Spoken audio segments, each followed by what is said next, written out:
Welcome to the Eclectic Gamers Podcast. Today is Sunday, April 22nd for some of us. This is episode 60 for all of us. And I'm Tony. And I'm Dennis. And the reason why Tony is qualifying ever so carefully regarding this episode is we have a guest. He has, if you have not ever heard, attended the 2018 Texas Pinball Festival. He is a certified expert in the scrotal anatomy of Macropus rufus, and is the sober side of the wildly successful podcast Head2Head Pinball.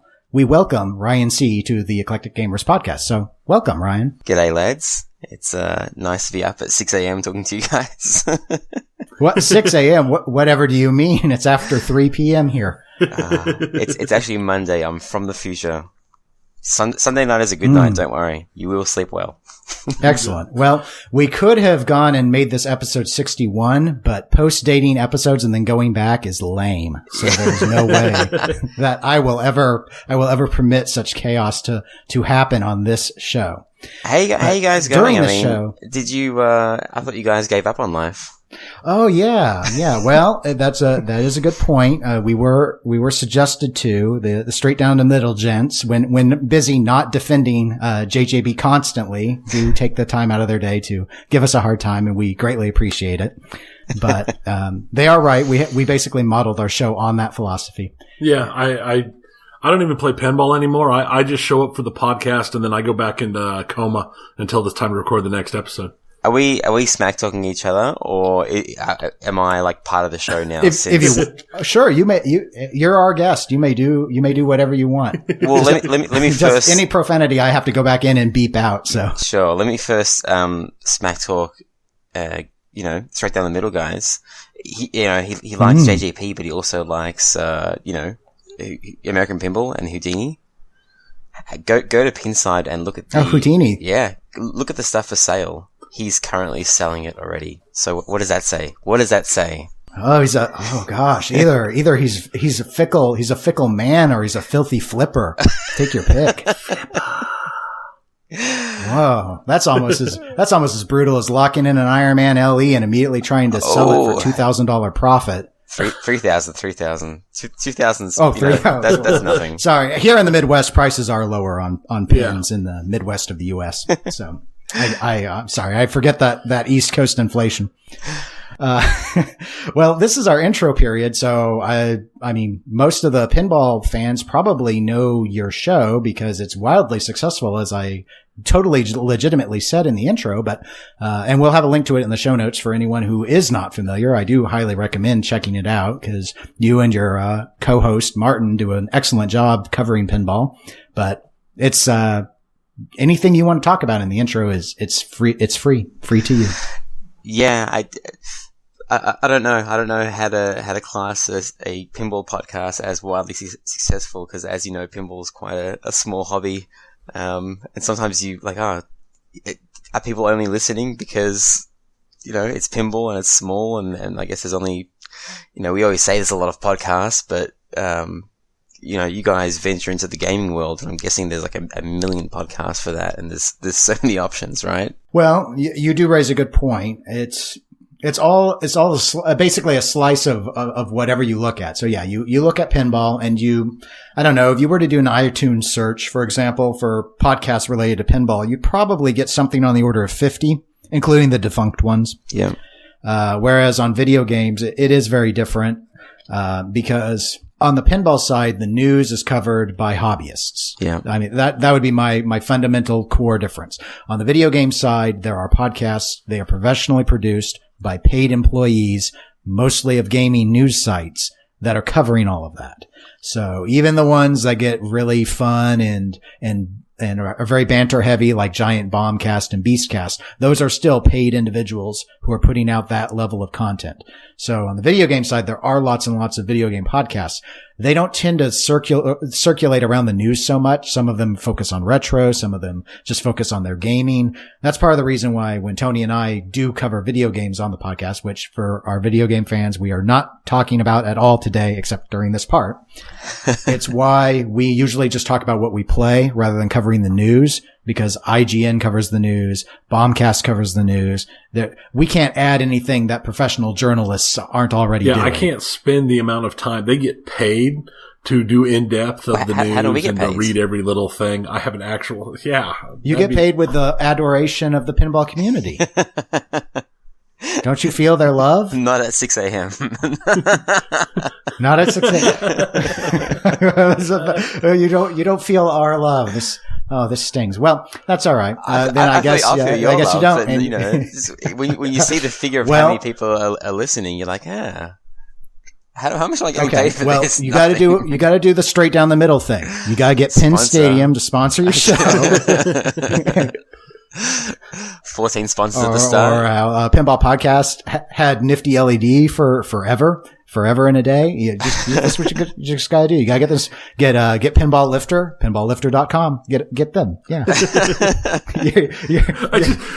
You're calling Bruce enough. You might as well just formalize it as a sponsorship at this point. Well, when I went Pinball on the Crunch, whatever. You just start putting word pinball to something else. Pinball ice cream, pinball. Yeah. Socks. When I went on the Slam Steel podcast, we did the rip-off episode. Maybe we can do the rip-off sponsor episode and just make up sponsored companies. Well, we do have a treat for you later on in the show, inspired by that performance. You guys aren't sponsored by Deep Root, are you? So no,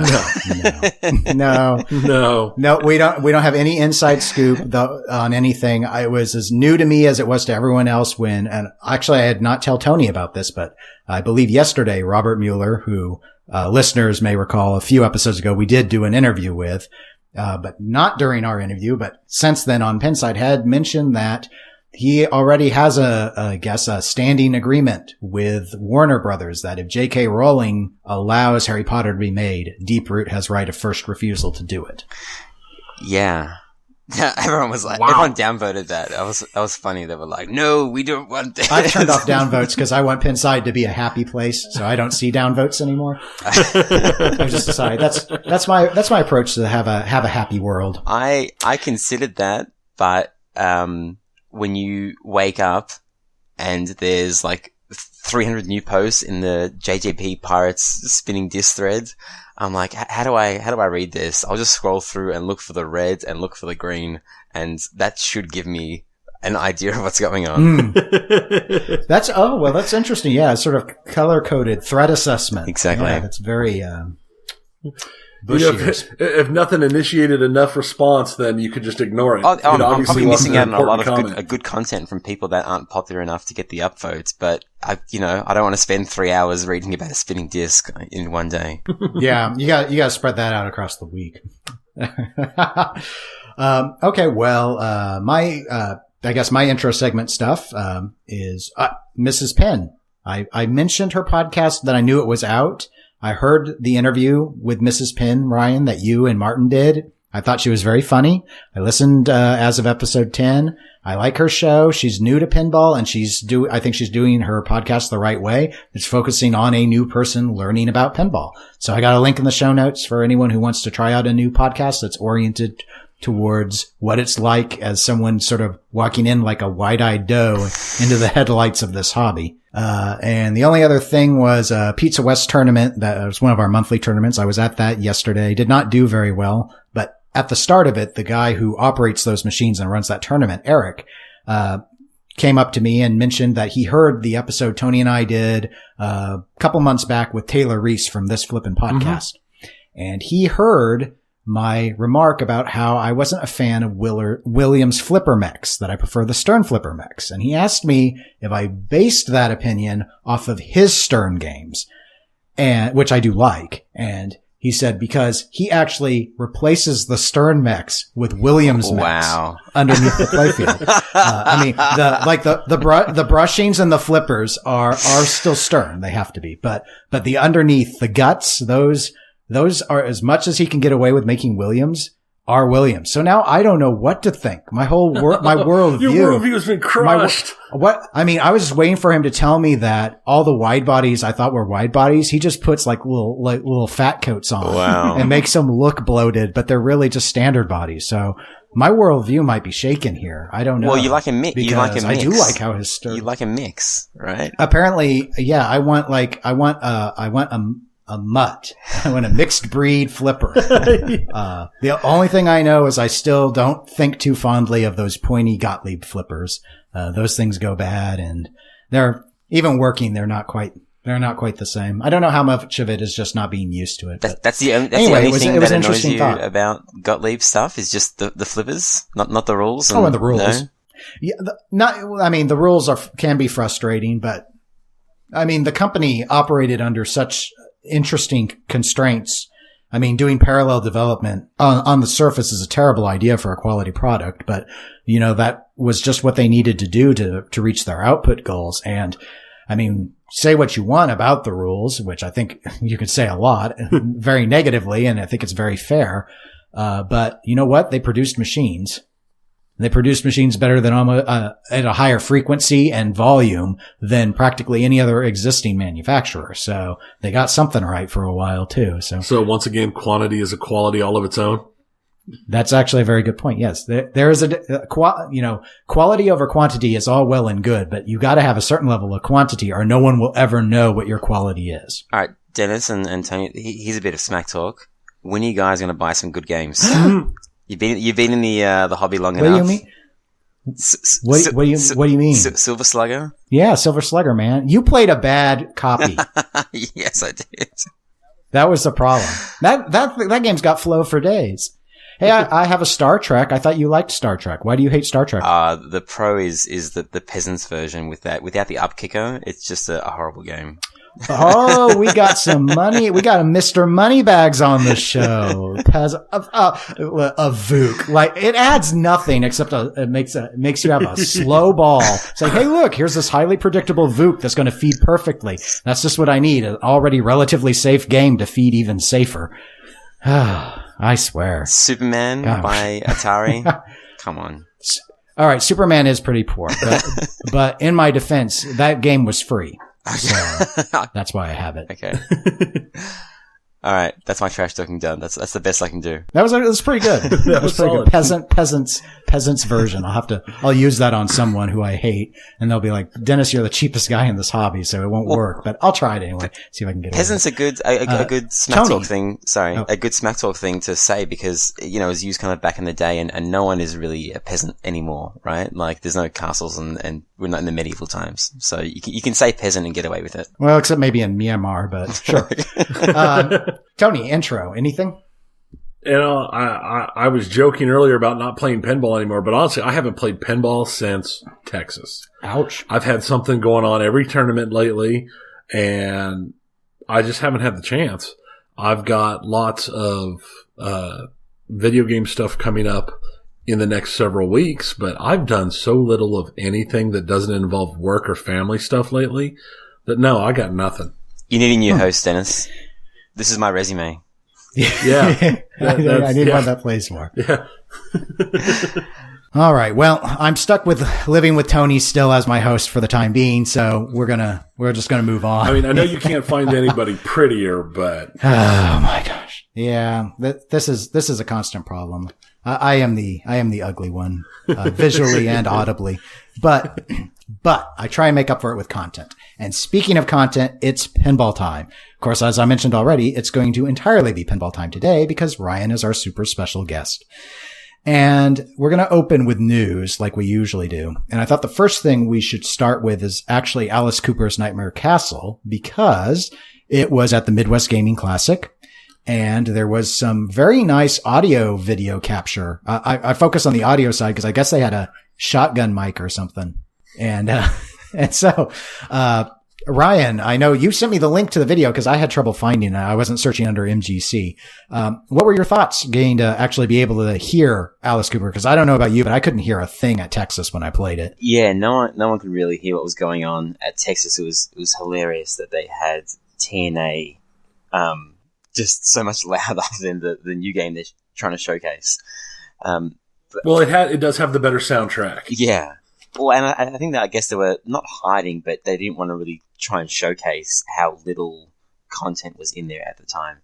I guess in that video we saw a couple of Alice Cooper call-outs, and I guess Pinside being Pinside kind of blew up in its little mini threads about kind of Alice not, just kind of reading the lines. Like he'd say, welcome to the castle.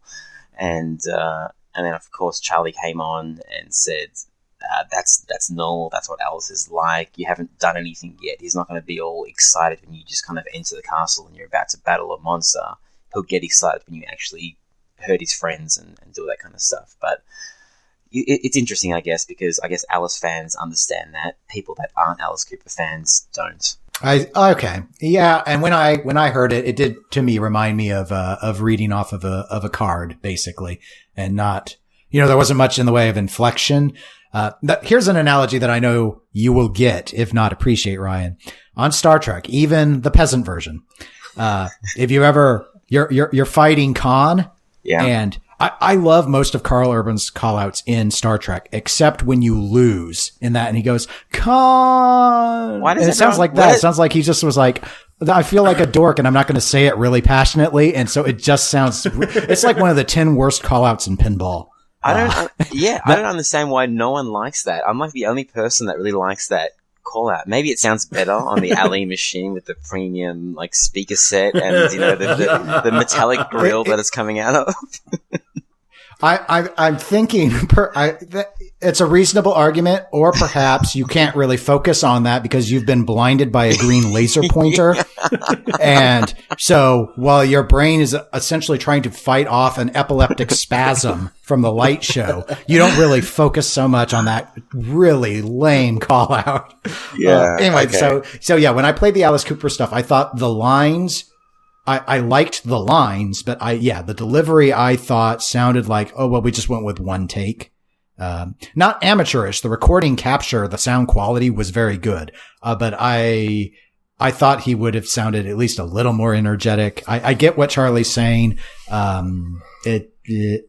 guess that is what it is. It's just, it wasn't impressive. That's all I can say about that. Yeah. I still like how it looks. It's not impressive to anyone that doesn't know, Alice Cooper. But it's funny because it's kind of like this back and forth, like, hey, we're not going to show you anything at Texas. Oh, we'll show you a little bit now. But don't get pissed off. You've only seen like 10%. It's like, well, it's like, don't show us or show us the full thing. And I know it's easier said than done to do it, and people are really annoying them and saying, please show us something because I want to order. But there's a fine line between showing them the good stuff or everything or just 5%, because that's what it leads to, people complaining. Mm-hmm. Yeah, because if you're not doing just a certain high quality level tease, all that you're really going to get out of it is something like this that felt flat and leaves people flat. Because you know what I remember from that? I remember some really bad screaming that was annoying. That was the thing that stuck out the most out of that video. That's the other thing. Wow. That scream out of the scoop. Yeah. I'm not a horror person, but like hearing a little girl scream all the time, it irritates me to no end, because I've got 2 young girls. Oh, that's an instant no on that machine. Kids. Yeah. I would walk away from the machine if they never took that out. I would never want to play it, because I know it sounds horrible. Screaming girls. No.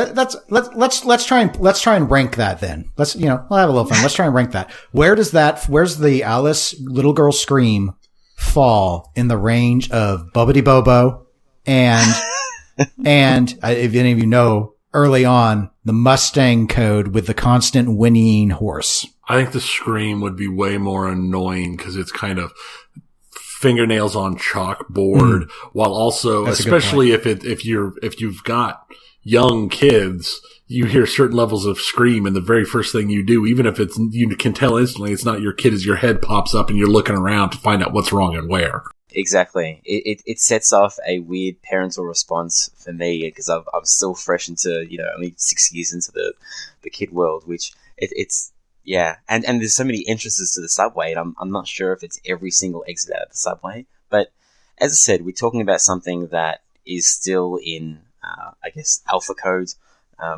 But that's what they're showing, and that's their showcase for people to put money down and buy the game. So all of this feedback, I guess, is useful to a certain point, but it's not final, and an audio file can change immediately.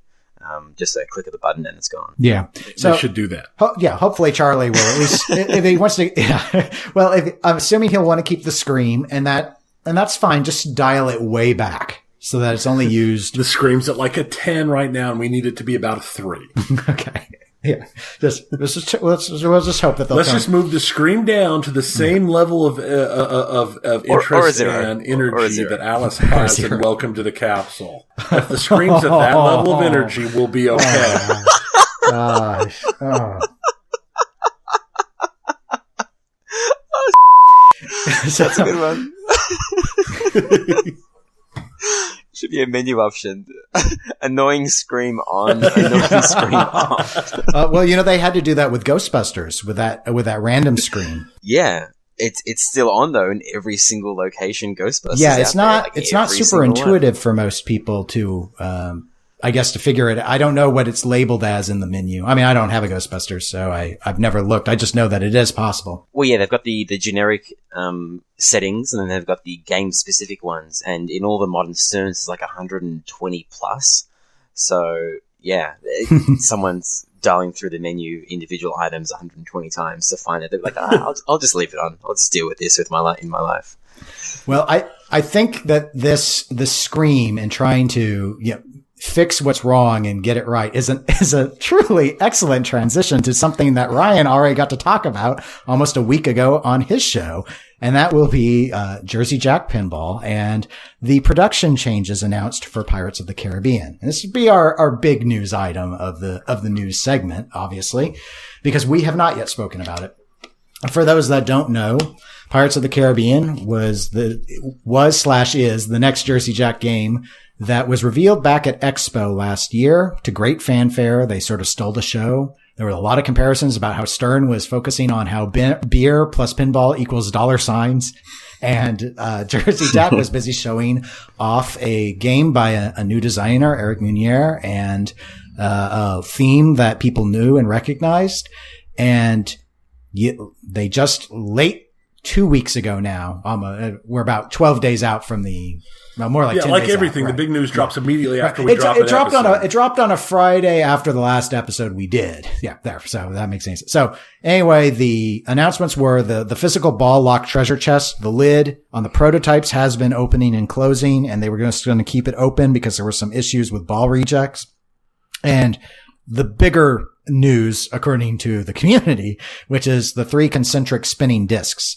They have been replaced with a 1-disc apparatus, much smaller real estate than all 3 discs took up, and they sort of brought the artwork in. I may be being somewhat generous by saying that they brought the artwork in, but that in theory is what's happening. They have acknowledged that the artwork they have shown, because they have streamed this now with the 1 disc, that is not yet finalized. But the community's response has been negative, I would say.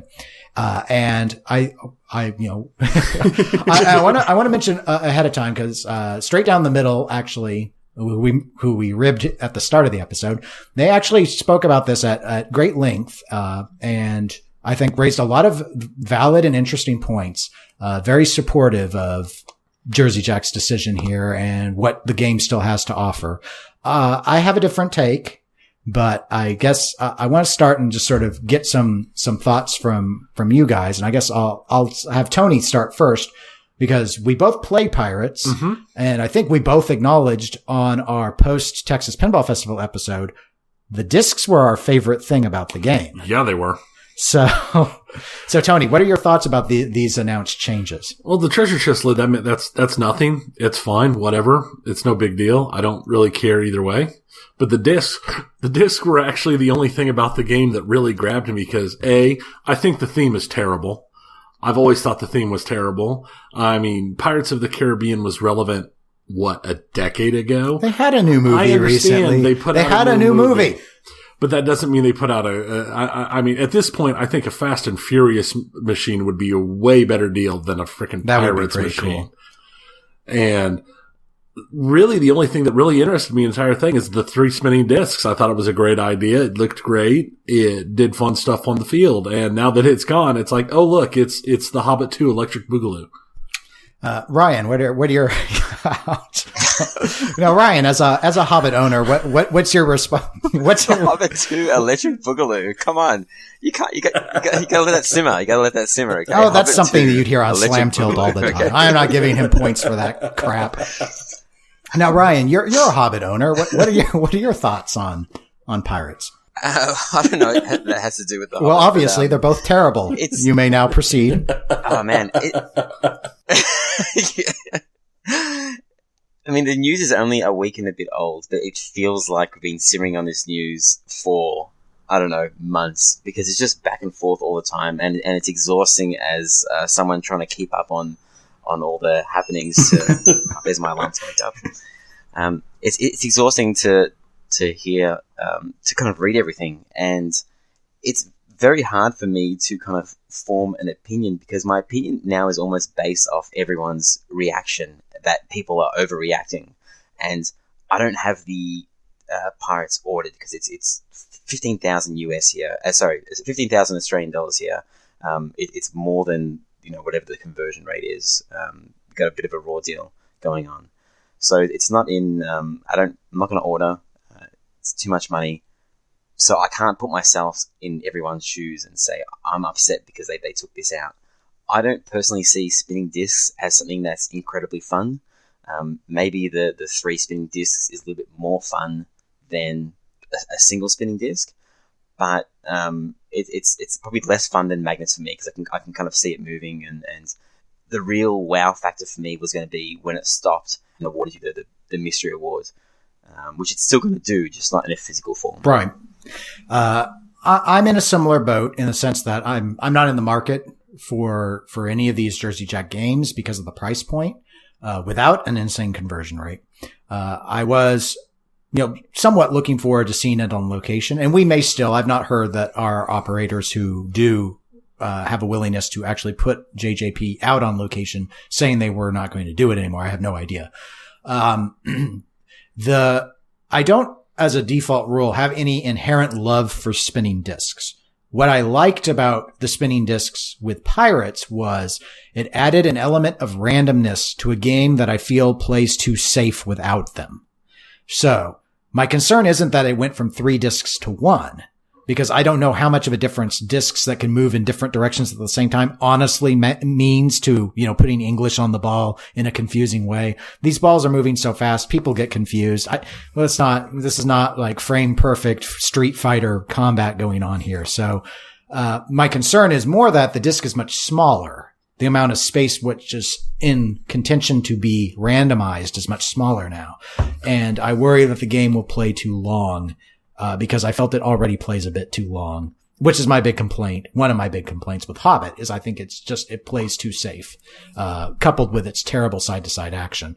So in this case, I think Eric's design eliminated a lot of that side-to-side action, which I think is really good. But yeah, that's my issue with the disc. Also, I thought it interesting that while let me pivot on this. Do we accept the claim, which was repeated on the stream by Eric, that this is an engineering issue? They could not get the reliability of these 2 devices correct, and so they dropped them so they can go into production. Or the counter argument, which some people still feel, despite this being reiterated, that no, this is to save on the bill of materials. This is not an engineering failure. This is a money-saving move. Tony, you can go first. I'm going to go that I think this is probably an engineering issue. I can see where the issues would be, and I've met enough engineers in my time to know that half the stuff they do is wrong in the first place until it actually gets tried in the field. And yeah, no, I can full on see that this is an engineering issue. I just don't like it. I mean, the game it wasn't a terrible game, but this game didn't grab me and I had no real interest. And that triple spinning disc was the most interesting thing on something that in no way, shape, or form had any interest in it otherwise. And with that gone, it's another machine. I mean, it's just another machine. Really? Well, it sounds like Ryan disagrees. Yeah. Well, like the straight down the middle guys, you referenced them before. I mean, they kind of went through and listed all the other stuff that the machine has that other machines don't. And, I mean, that doesn't mean that you like the machine, like more stuff, as we can kind of see with Iron Maiden.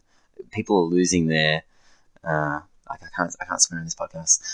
People are losing it over Iron Maiden, and there really isn't that much in there hardware wise. It's all done on the software and like the audio level, and that's what gets people excited. So, do you need to throw the kitchen sink at a machine for it to be fun? No, you don't. But for these high-end collectors, that's one of their little checkboxes, It has all this cool stuff in it. It's packed. The bill of materials is very high, so I'm not getting ripped off here. But it doesn't necessarily equal fun for some people. Like Tony thinks the machine, isn't great anymore. But I guess no one played it. To be fair, I didn't think it was great before. Yeah, I just said the most interesting thing to me on it.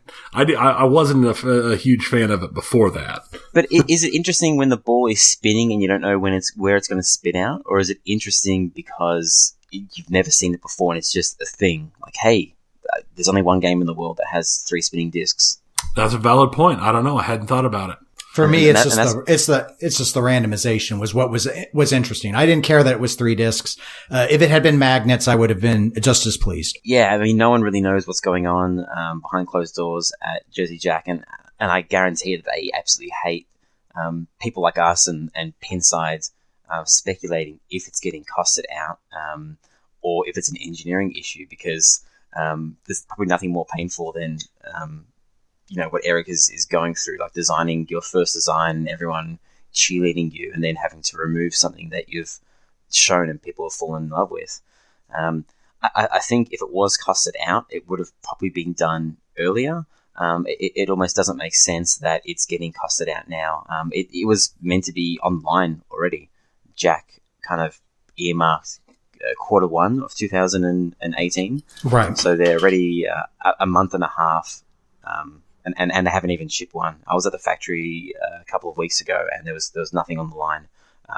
I didn't check every box out the back to see how many parts were ordered and this and that. But they didn't let you go through and take inventory? No, I mean, there's a lot of parts there, so there's a lot of boxes. But, if it was costed out, then, I don't know, don't you think it... Obviously, this decision wasn't made a day before the announcement, because what they showed in the video of the announcement was the video animation for the 3 spinning discs stopping and awarding something. And I'm pretty sure, I'm not an animator, but I'm pretty sure that doesn't happen overnight. Take at least a couple of days or weeks to do that, right? Right. Here's my take. I don't think it's a costing issue. I don't. I think they're being honest. I think that it has to do with the reliability, that they were unable to get the reliability. And that I think is, in a way, I can't say it's more of a problem, but I think it's a more complicated problem for JJP to have, because it brings up a whole lot of questions about, here's the thing with the spinning discs, taking my opinion about it aside, or Tony's aside, or Ryan's aside. Here is the issue. When you looked at all that list of all that stuff that the collectors are checking to rationalize overpaying this much for a pinball machine, because that's what's going on. That was the unique feature. We've had rocking playfields before. Yeah, I guess you can say, well, this is the first rocking playfield with 2 flippers with in this position. It's like, we've had rocking playfields before. It's been done. Williams did it. So the discs were front and center on the playfield, so they're very noticeable. They had all those lights, which are now out of the design, which I don't understand, but it makes it look more barren than it would otherwise would have. But hey, that's their design decision.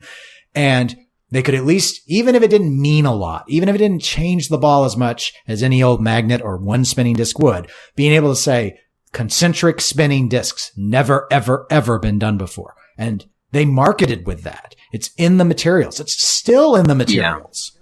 So that's why I agree with you, Ryan, that they just made this change decision, because there's still so much. People were complaining because there was another show or event, and the old prototypes were still there being used to sell games. And I have to, this came up on our Discord with one of our Discord participants, and they mentioned, and I completely agree with them, that if it's about making the game more reliable, these changes needed to happen. The reliability needs to be paramount. I see all those people going through the 5 stages of grief or whatnot, trying to rationalize and say, well, give me a version, or sell us a second one that we can replace if it breaks. And it's like, no. The reliability needs to be, you need to prioritize that. So from a solution perspective, I think Jersey Jack is doing the right thing. And I've seen a lot of people defending Eric online. They feel really bad for him. And I kind of do. I don't know, because I don't know exactly who pulled the plug on all of this. But the bottom line was they had something, they revealed it at Expo, they went around selling it, and then the engineering couldn't make it happen. The engineering has failed. So I don't know if they had less time than they thought, or they needed more time than they expected, or they just can't solve it, period. But it looks bad to have to walk back on something that you were saying, look at how revolutionary we've been, and then you find out your revolution was a failed coup. There was another podcaster, and I can't remember who it was, because you sometimes listen to so many and they all merge into one, but he was saying, this has never been done before. When was the last time that someone revealed such a cool feature and then removed it? And I guess Stern possibly isn't in that little bracket there, but the one that comes to mind is the Judge Dredd Dead World mod that everyone does, that was originally in there when the game was shown, and then a distributor asked Williams to yank it out for reliability, and he didn't. I don't think he even knew what the reliability was. He just kind of took one look at it and said, "I'm not ordering this thing if that's not changed to a virtual lock," and it was still in the original code, and that's why people sell the mods to kind of physically lock balls on the Dead World thing and the plastics, and they have to use original code with not as many kind of bug fixes and features as the final code, which doesn't have in there. Yeah, and that's a good analogy, because that was a pretty significant feature. Of course, the main thing to note is times have changed so much, and Jersey Jack doesn't target the operator market, which is all Williams ever cared about, because that's all that really existed in any meaningful size. So now you've got a company that's totally oriented to rich guys who want to buy the most expensive, flashiest toys, and you just took what made them feel like they weren't, they were getting something special, something better than Stern. And you can still easily argue that there's far more in it than a Stern will give you, but it's less than what you said. And so that's where we're seeing this. Yeah, that's the ongoing argument on Pinside, and it's why the thread hasn't died down at all, because it's people arguing over, you can't show something and make me pay for something and then take a little bit away and not compensate me in somehow. People feel cheated, like, okay, if this is getting taken out and you're putting something else in that's not as good, give me something. And I don't know what they can do to, I don't think it's a good idea to drop the price. That kind of seems a bit weak. But how do you add more to a machine that is ready loaded? Where else can you fit stuff? I'm not, and of course I didn't participate in any of these. How can we, there was a whole thread about how can we save this? What can we do instead? Why? Well, because people are going through, there was someone, I think it was Crazy Levy. His handle, I think was Crazy Levy. Yes. Thank you. Who on Pinside was just like, you guys are just going through like the denial, anger. And it's like, he's totally right. They are. It's so transparent. And it's, in a way, it's very sad to see, because most people aren't out anything. You can always just cancel your order, which is what a lot of them are claiming to be doing. Here's where I think it fundamentally comes down to, setting aside Pirates inherently as a game. There have been people as extreme as saying, can't Jersey Jack just drop doing Pirates and just move on to the next game? Wow. Like, with no... Like, that wouldn't just totally shatter the company? Look, pinball people may have a lot of money, but they don't always have a lot of smarts. They're just like any other group of people. You got a whole mix.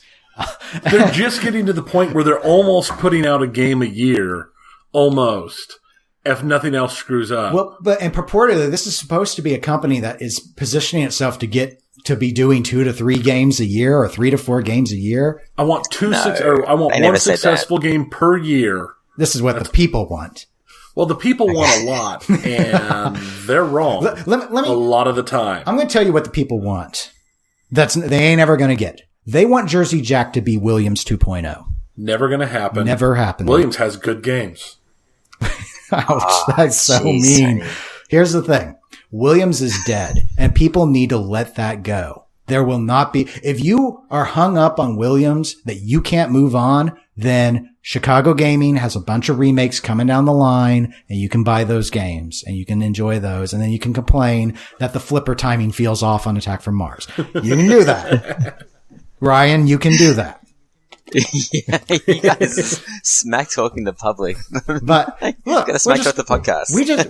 we just telling it like it is. Look, I mean, I'm not saying I've been a little harsh on JJP, and the reason is because they've only got one game that I enjoy, and it's the game that is nothing like any other game they've ever put out because it's dialed in. Sure. Dialed In is their best game. What's wrong with Wizard of Oz? Everyone hates on Wizard of Oz. It just wasn't fun. It's clunky. I didn't like any of the shots. I didn't have any. It's clunky. It's clunky. It's got too many upper play fields. Have you managed to get like a 5-ball multi-ball? Oh God, no. No. Far too much clunk. Far much. That's probably not really a mode. Okay. I wouldn't know. I don't have very much. I don't have very much. I don't have a lot of Wizard of Oz time either. It's my second favorite Jersey Jack game. But I have a fair chunk of Hobbit time. I have enough Hobbit time to know that I don't like the Hobbit at all. And okay, yeah, but I don't find Hobbit clunky. It's too barren is Hobbit's problem. But it's got it does really good. Is Attack from Mars barren? Attack from Mars is barren. Is the greatest but game Attack from ever Mars made. is fast, so you don't have time to appreciate the barrenness. Yeah, barren doesn't bother me. I don't have a problem with it. I don't need toys everywhere because I mean it's. I consider Attack from Mars the best pinball machine ever. I've never said otherwise, and nothing's changed my mind. We're going to talk a little bit about Hobbit because Ryan's here and he's clearly a Hobbit supporter. So I will explain what my issue, because I don't know if I've ever really explained it very much other than just to say I don't really care for Hobbit. My problem with Hobbit is I feel it was a mistake to go with a fan layout in a wide body. With that, it's just too open on those sides. I think originally the thought is the pop-ups would interfere with that feeling and you'd feel like you're always hitting things. And in early code, those pop-ups were up all the time and it pissed everyone off. So then they reduced the frequency of that, but then you were just sitting there and anytime the ball is moving side to side on a wide body, it just takes longer than it does on a standard. So you're not interacting with the ball. Coupled with a third flipper that you didn't need, and then they had to code in an excuse to have the third flipper to try and rationalize it. I understand the game at one point even had 4 flippers, but it was like, if they had just made that into a standard body, it'd have been a much better game. You didn't have to change anything else. You could have made it a standard body. You could have kept the third flipper. But they... Yeah. Well, you'd have to cut out a lot more because, I mean, if you look at the underside of that machine, you can't see the wood. Yeah. It's got that much stuff in it. So you probably need to cut out at least 2 of the beast mechs, but I agree with a lot of issues that people have with the Hobbit, and I'm a supporter. It's almost like the whole thing that's going on with Pirates of the Caribbean. Sometimes you have to support it a little bit because the hate that it gets I think is not justified, and maybe it is for every single Hobbit that you've played on site that's set up really shallow, but the game really needs to be set up at a very high pitch, like between 7 and 7.5, and then it doesn't feel slow at all. And there's adjustments for the beast mechs to not come up as often, like even more than the beta firmware. So you can kind of adjust the game to your liking. But I guess the problem for me with the Hobbit is that it doesn't have an end yet with the software. So everything that you do, to me, is pointless because it just loops around.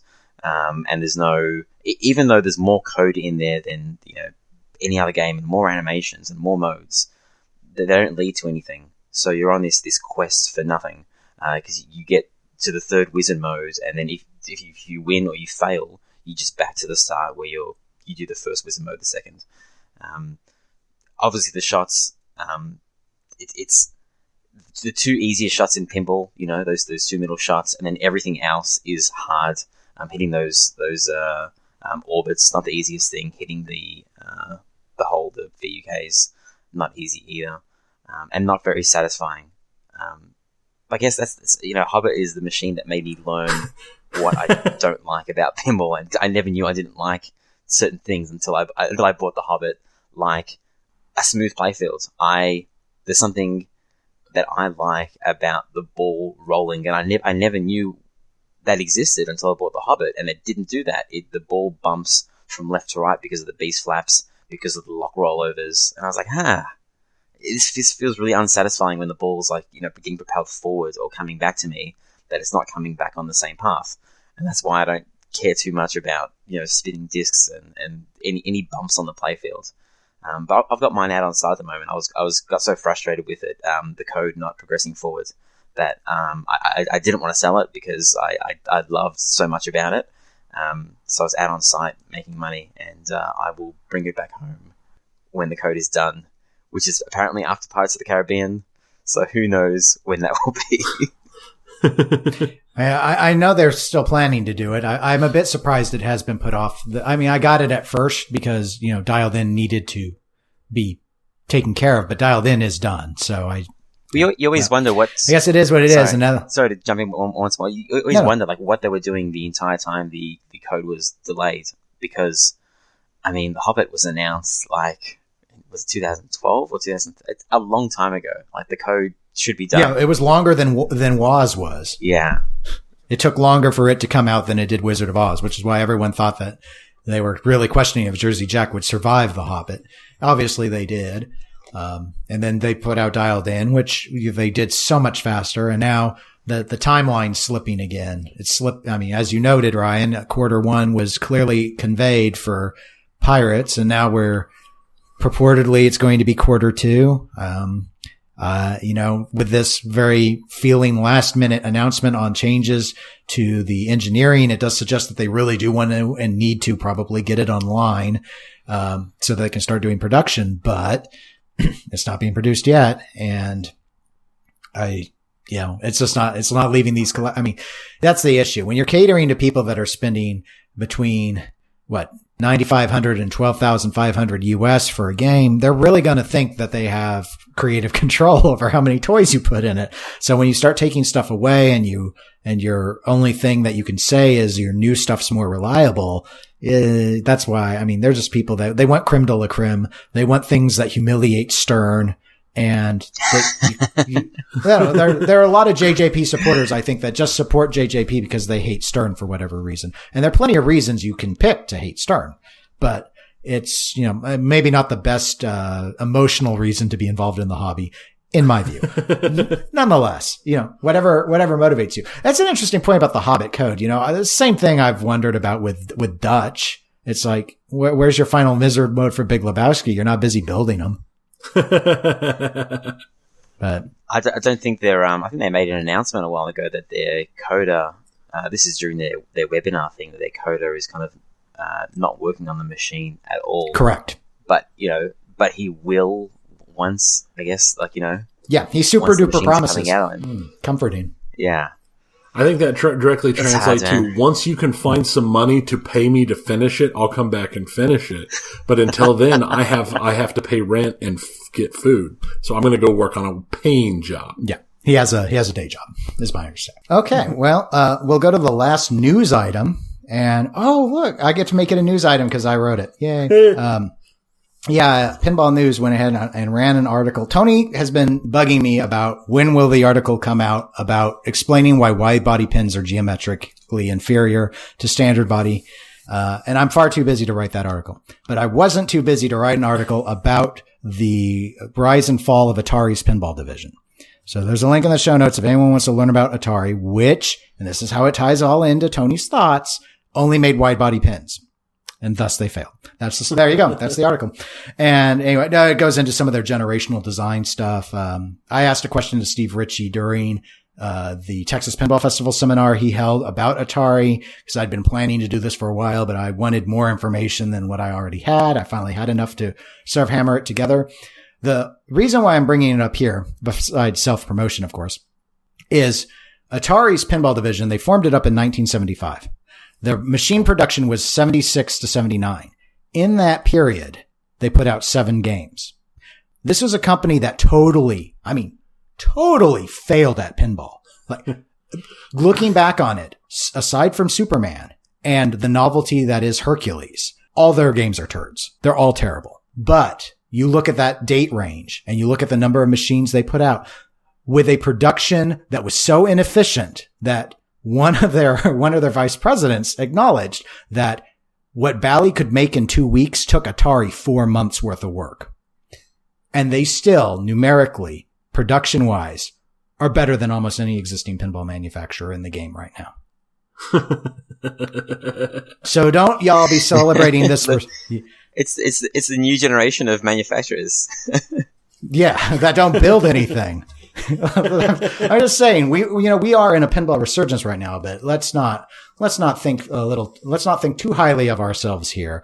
This production model that we're operating on, this slow trickle and these inevitable, endlessly seeming delays on games, this is not normal for the industry as a whole. This is not how even the bad manufacturers did it back in the day. So I'm just saying. A new level of incompetence. Competence or incompetence. I mean, who know? Atari. I mean, one of the things that Steve noted was they only had 2 people who knew anything about pinball. They brought in 2 people from Chicago. Everyone else had never done anything with pinball. Yet still somehow they muddled through with having more success than apparently most of these companies can do at this point. So I don't know. Maybe we just were better at assembly lines back then. Maybe they did their own version of quad assembly. I don't know. What's the idea behind Hercules? Like that was their last game? I'm looking at the little table here and there. Yeah, it was. I mean, have you ever seen a Hercules? Yeah, I have, and I plunged the ball, and before the ball got to the top lanes, I knew what the experience was, and I just walked. Like there was nothing more to do. Like, right, it's a novelty. It's a pinball. Yeah. So what was their thinking? Did you find that out in the article? Somebody believed that size does matter. I think.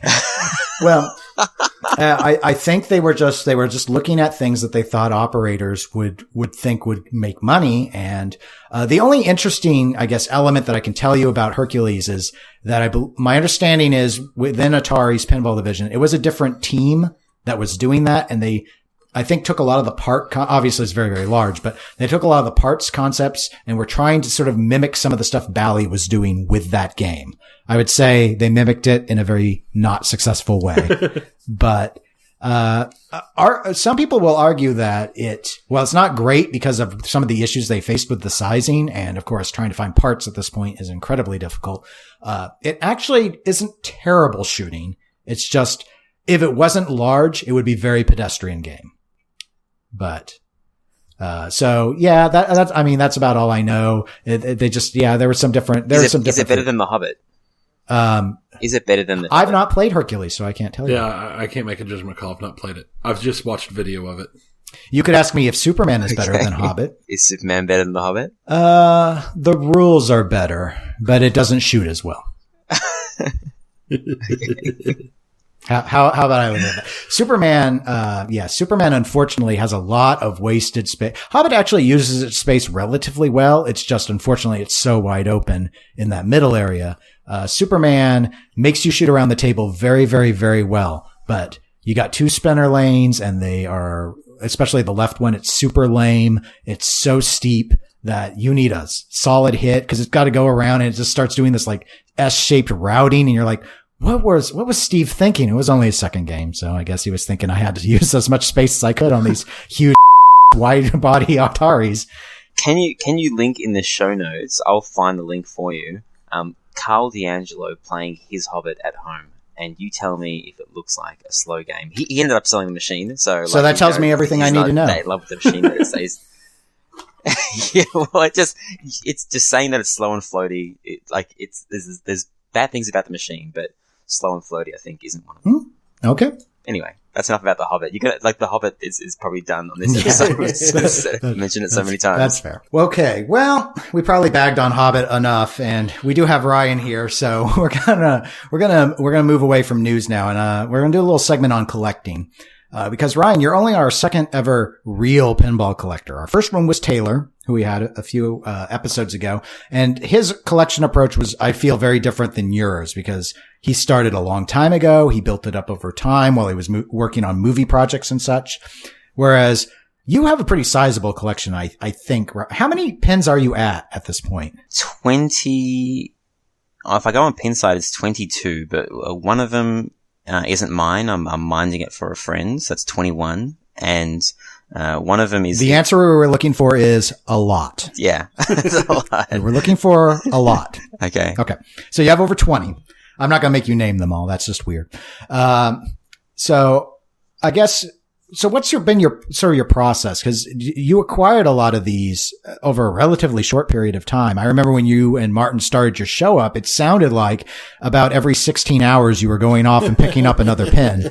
Yeah, that was a bit of a weird period of my life where, all these deals started to come up, and I was in the frame of mind that if I think I can buy a pin and it's a good enough deal that I'm not going to lose on it, I'll buy it, and I'll tick it off my list.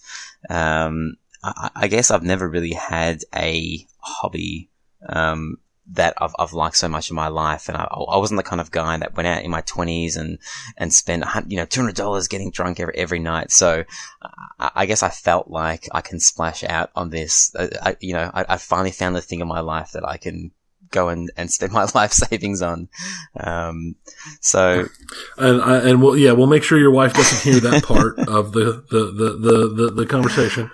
Yeah. So I did buy a lot of pinball machines, but I also have turned over a lot as well. But I finally, since that point in the podcast, I finally kind of calmed down, and I haven't really bought, I think I bought one machine in the last maybe 4 or 5 months. So I've slowed down. Well, I was curious because of that volume, not just of acquisition, but also of, release turnover. What were the challenges? What are the challenges of a collector that is looking to maintain a sizable collection that sees a lot of rotation like what you were seeing?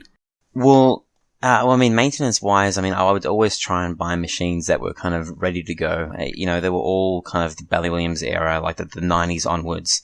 And, I would kind of make sure that the machines weren't projects because, you got limited time when you have a family to spend on pinball. And I don't want to spend that time fixing machines. I wanted to spend time playing them. And I guess early on, I had a different frame of mind that I've got now. And I would buy these Bally William games and I would pretty much just play them non-stop until I got to the wizard mode. And then I would sell them. Like I would immediately not want them in my house anymore. Because I guess I came from a video gaming background and, I know video games are a lot different now that you kind of play them forever. They don't have an end. But I've been playing since I was a little kid and, you get a game, you finish it and, I would move on to the next. So that kind of happened until I got Attack from Mars, and it was the very first game that I got to the end. I ruled the universe. I didn't touch anything. I didn't adjust any outlanes. It was the same machine that a whole bunch of Aussies as part of the community had. It was like the high score list. There was like 5 different people. It was amazing. And I got to the rule of the universe, and I was like, wow, like I don't want to sell this game. Like it was that much fun. And it was the first game that I ever kind of like, okay, how do I make this more fun a second time? So I went into the settings and took extra balls off and I maxed out the outlanes. And from then I've kind of adopted a different policy where games in my collection can be different if I make them different. And if I like a game enough, it can survive and I don't have to get a new game in here all the time because I'm running out of titles to choose. And if I like the core game enough, you can modify a game to be harder so that you don't get to the end so easy and it doesn't become boring and mundane. Okay. Well, in terms of running out of titles, there's a whole line of Premiere out there waiting for you. So let's keep it in mind. I'm just saying, just keep it in mind. Teed Off is always looking for a new home. So overall, I guess, what do you think, based off of your extensive experience in collecting, what are some good practices for the modern day collector? And I'm thinking someone looking to actually get started in today's era.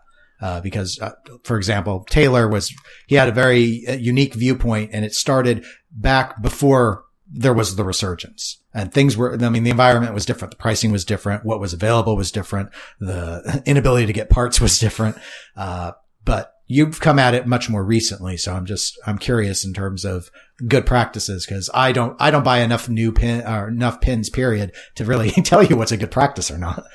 Yeah, I guess I've only ever bought 2 new machines. It was the Wizard of Oz and the Hobbit. Regardless of how many Sterns I have, and I have a lot, I've never bought one new, and I'm not sure why, but I guess everyone is in the hobby for a different reason. So you put the collector tag on me, but I just feel like I'm a guy with a lot of pinball machines versus a collector, because when I think of a collector, I mean, there's so many guys I'm friends with here that, like, they have so many more machines than me, and they're in, some of them are in better condition, some of them aren't, but they hardly play them at all. They're more like they're trophies. They're in their late 50s, for example, and, they've had a successful business, and this is instead of buying like a $500,000 car or something, this is their prize. This is their trophy for, all the hard work they've done in their life, is having all these pinball machines. I'm not like that. I like to actually play the machines a lot. So I don't mind if the cabinet on the side is completely faded, as long as the price reflects it. I just want it to play well. I would rather a faded, machine with the headbox all dinged up playing beautifully than a fully restored machine that doesn't feel right, that has, the millisecond flipper delay. Oh, those AFMRs, terrible. Ruined. So I'm not sure how to answer the question and give advice or talk about collecting, because, as I said, I have a lot of machines and I have a large collection, but I don't class myself as someone who has pinball machines just for the sake of having nice pinball machines. Okay. Well, yeah, you don't have what I would call a museum collection. You're not a diaper rubber, as some others would describe it as. Yeah. But let's see. I don't know. What do you define collection as, Tony? I would say if you have over 10 of something, you probably collect. Probably. Yeah. That might be the safe round number. Yeah. Okay. Let's change it to something like, some people collect toys, right? And some people collect, they leave them in the box, and they've left them in the box for 30 years. To me, that's a collector. Someone who has a lot of toys out of the box that they kind of like, when you're a kid, you play with the toys and you have your imagination and stuff like that. That's not really collecting to me. That's just having a lot of stuff that you use. It's the whole minimalist argument. Like, my wife went through this phase, as, all wives go through different phases, and she read all the books about minimalism, and she said, like, okay, let's clear out our closet. Like, you haven't worn this pair of jeans in like 3 years and this and that. And I started to freak out. I'm like, oh my God, what happens when she gets to the pinball room? And she's like, no. That's not included. Like, you use them all the time. So that's not being minimalistic. Like, being minimalistic means you chuck out stuff or donate them that you don't use. It has no purpose in your life. That doesn't bring you any happiness. So that's how I try and treat my collection, as, if a pinball machine is sitting there doing nothing, then it has to go. But if it's getting used and it brings joy to either me or someone that enters my pinball room, then I keep it. Okay. I can fully see that. That's a very valid argument. All right. Well, we're going to go ahead and move away from collecting. We're going to move to something that's near and dear to Ryan's heart. And that is data. Yes. Okay. Well, as we were having Ryan on, so naturally I said, okay, Ryan, is there anything, we like to do deep dive segments. We do them quite often here. And I asked, assuming that you would actually have said, no, Dennis, there's nothing I really want, because no one ever really suggests anything for data segments. So instead he's like, actually, I would love to be able to talk about, Pinside ratings and what the impact of ownership has on that. So I reached out to Robin who owns and operates Pinside, and he was more than generous enough to give me data extracts, because it would have been very tedious to do it manually. So I've passed that information on to Tony. I've passed it on to Ryan. And what we did based off of Robin's data extracts is we obtained some figures regarding the top 200 games. And so just to lay it out for those listening, because again, it's data and it can be, I think, difficult to consume in an audio medium. So I'm going to try and explain it in a concise way. Here's what we got. We got the top 200 games by current people who say they own it currently, people who say they used to own it, people who have it on their wish list, and then people who rated the game, but it wasn't flagged as being an owner, an ex-owner, or on the wish list. So we call that the no indication category. So and we got the overall. What are the overall top 200? And all this was from April 13th. Now, our overall top 200 data did not match the actual top 200 ranking wise on Pinside. And the reason for that is the Pinside list that you see when you go to the website, they are applying some filtering for what's referred to as bogus ratings, because there have been a lot of complaints that people are deliberately giving games 10s and 1s to skew votes. And so certain votes are thrown out. They're not thrown out in our data set though, so they're included. But the rule about needing 15 votes to qualify still held true. And the way that worked is by category. So the top 200 games by current owners, it required 15 owners to have rated that game. Otherwise, it wasn't eligible to be in the list. Because of that, we don't actually have 200 games from the no indication category. We only have 145, because that's exactly how many games had 15 ratings from people who didn't say they ever owned it or wanted it. Okay. So that's our methodology. Those are the parameters. So, in terms of, other thing to note is games with multiple versions like Pro and Premium LE. All the ratings are combined. They're not segregated out that way. So when we were looking, let's talk about the top categories first. So of the top 10 games of each classification, so we have the overall class, and then we have the owner, ex-owner, wishlist, and no indicator.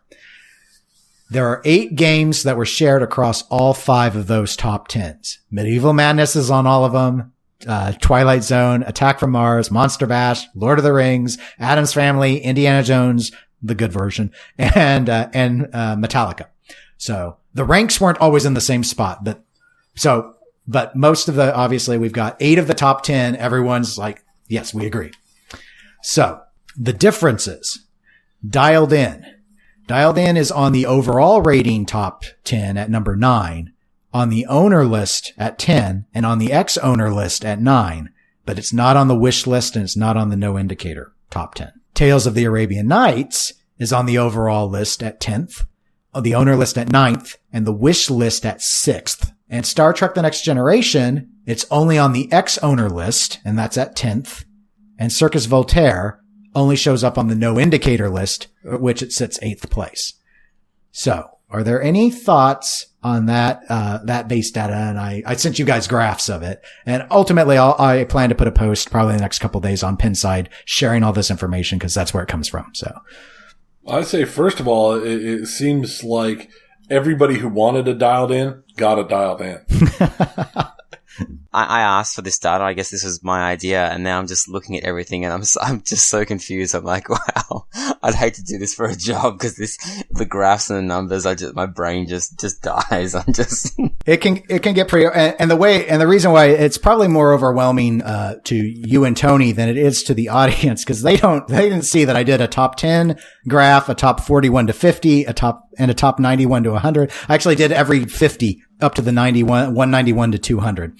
I think the main takeaway regarding the top 10 is that regardless of whether someone has ever owned the game or wanted the game or not, most of those games are agreed upon as being the best games. So there's a high degree of conformity regarding that top list. When you start to say, let's hop over to the top number 41 to 50, you start to see a lot of degradation at that point. So, for example, there's not a single game that exists in all 5 of those classifications. There are a couple that were in 4 of the 5, like Elvira and the Party Monsters. It's in 4 of the 5. Roadshow is in 4 of the 5 as being somewhere between 40 and 50. But no game could make it all the way across. And so, unlike what we saw with the top 10. So, and it only deteriorates more as we go further down the ranks, which again isn't surprising because we're adding in another 50 games as we go along. Things are shuffling about quite a bit. What I think maybe is more interesting would be and what I think you were getting at, Ryan, when you suggest the idea was, is there a notion that maybe owners inflate the rating of their games compared to other classifications? Would that be a fair assumption? Yeah, and it kind of goes back to the whole collecting thing we were talking about. Sometimes people just collect because they want to feel special and say, hey, I've got this. I've got Pirates of the Caribbean and it has 3 spinning discs. Your machine doesn't. Yeah, so exactly. I'm going to give it a 10. Right. And so it makes total sense to me. You could also argue that some owners might inflate their rating so that it's easier to sell the game at a higher markup than what they might otherwise get. All sorts of motivations.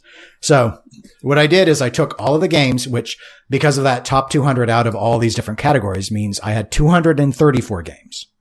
And what I did is I just put a little formula together and it just looked and it said which owner classification. I'm even counting wishlist as an owner. All this I'm thinking of in terms of owner or not, or overall or whatnot. Which one had the highest rating for any given game, just to see how many times a particular category had the highest rating. And that breakdown was overall was the highest 17 times, which I don't think is surprising because it's an averaging that it would be that's the lowest for anyone who doesn't know. Owner 28 times, ex-owner 27 times, no indication 47 times, and wishlist 115 times. It's like 49.9% of the results. Wishlist obviously thus leads by a large margin. That is followed by no indication, then owners. So at first I was like, oh, owners isn't the highest. That really surprised me. And then I thought, well, I guess it makes sense. People who really have decided they want a particular game, if they've rated it honestly, they probably are looking at that with rose-colored glasses and are saying, that game is incredible. I must own it. But then they get it and it's Hobbit and they're like, oh, revise. Oh, God. Is this episode going to be called The Hobbit Sucks? I was trying to try and do an alliteration with your name, Ryan, because that's what I always try and do with people, but I couldn't find a good R word that meant pinball. So yeah, I think maybe. No, I don't want to offend JJP. We already had that whole segment on pirates. Hey, no, you might be doing him a favor and divert all of the bad press that Pirates of the Caribbean's getting towards Hobbit. Or it'll confuse people. It'll show up in their podcatcher and they'll be like, what is this episode from 2015 showing up? So anyway, so wishlist led. I ultimately I thought that made a lot of sense. Tony, what was your? I was a little surprised at first, but like you, once I started thinking about it, it made sense that the wish list is going to lead, because more likely than not, it's like, oh, I love this game. I'm ranking it high. It's on my wish list. I eventually want one. So no, it makes sense to me. It is interesting to me that on the X owners, how Star Trek popped up in the top 10 on X owners. That sounds like a lot of regret to me. Sounds like a lot of people are like, I shouldn't have gotten rid of my Star Trek. Yeah. Which Star Trek was the that? Next Generation? Oh, Next Gen. Okay. Personally, I've always been a bit surprised that that game is that high. I don't think it's a top 10 game. I haven't rated it, I don't think, on Pinside. So, I don't know. I mean, it's got some of the best call outs in all of pinball because they got like the entire next gen cast, but Stern Star Trek plays so much better than the Williams version. So much better.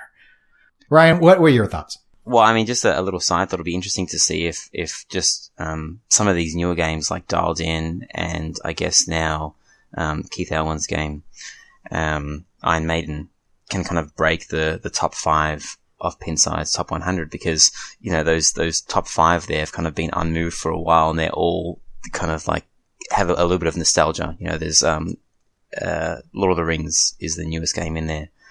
And, you know, is Dialed In and is Iron Maiden a better game than all those other games? But will the collector community kind of like force those games out because they don't want those golden, you know, the remade titles touched because they're so good? My thoughts, I don't know. I wanted some kind of like evidence that people pump up the games that they own, but it's not there as much as I thought it was going to be with your data. Yeah. I'm sorry. We had to go where the truth takes us. Darn data ruining a perfectly good hypothesis. Yeah, exactly. And that's why I asked you. I said, "Oh, hey, how about this other bit, I made you work. Yeah. Made you work for all that sponsorship money. A seamless transition, Ryan. Straight down the middle would be very proud of you because you are forcing us to not fail for this one episode.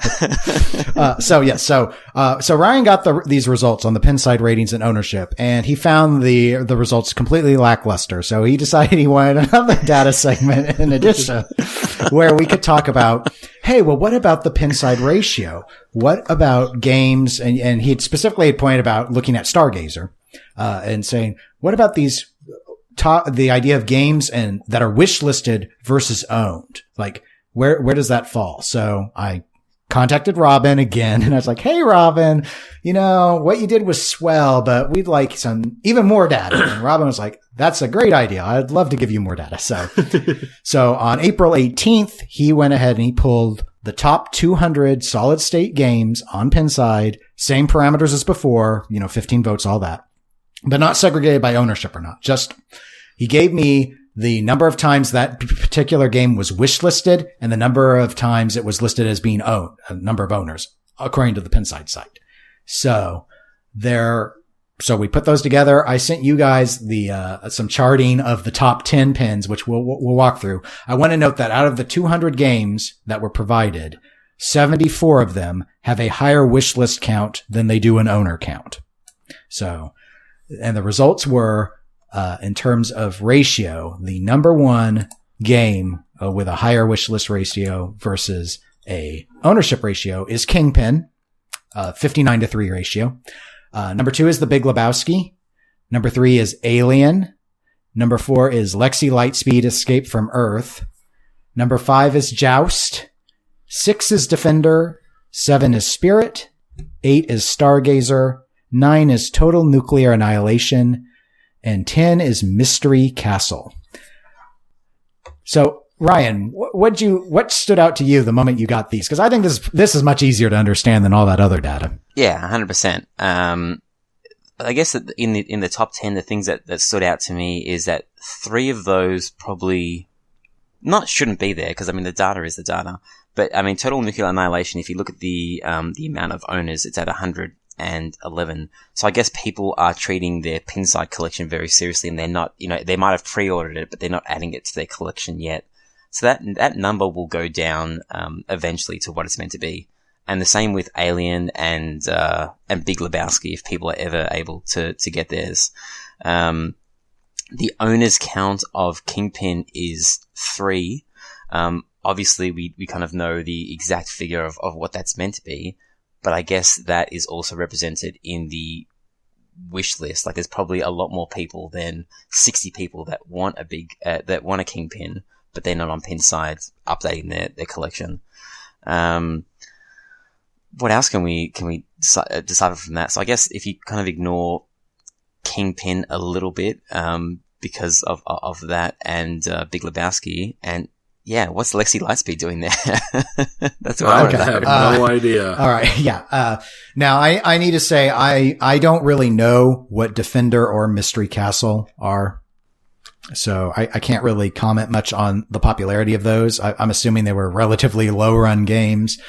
Actually, I guess that's the unifying factor for most of these. Joust is low run, Stargazer is low run, Lebowski and Alien are low run, but they shouldn't be. They weren't supposed to be low run. Technically Lexi is, I've wondered, well, let me jump back to Kingpin at first.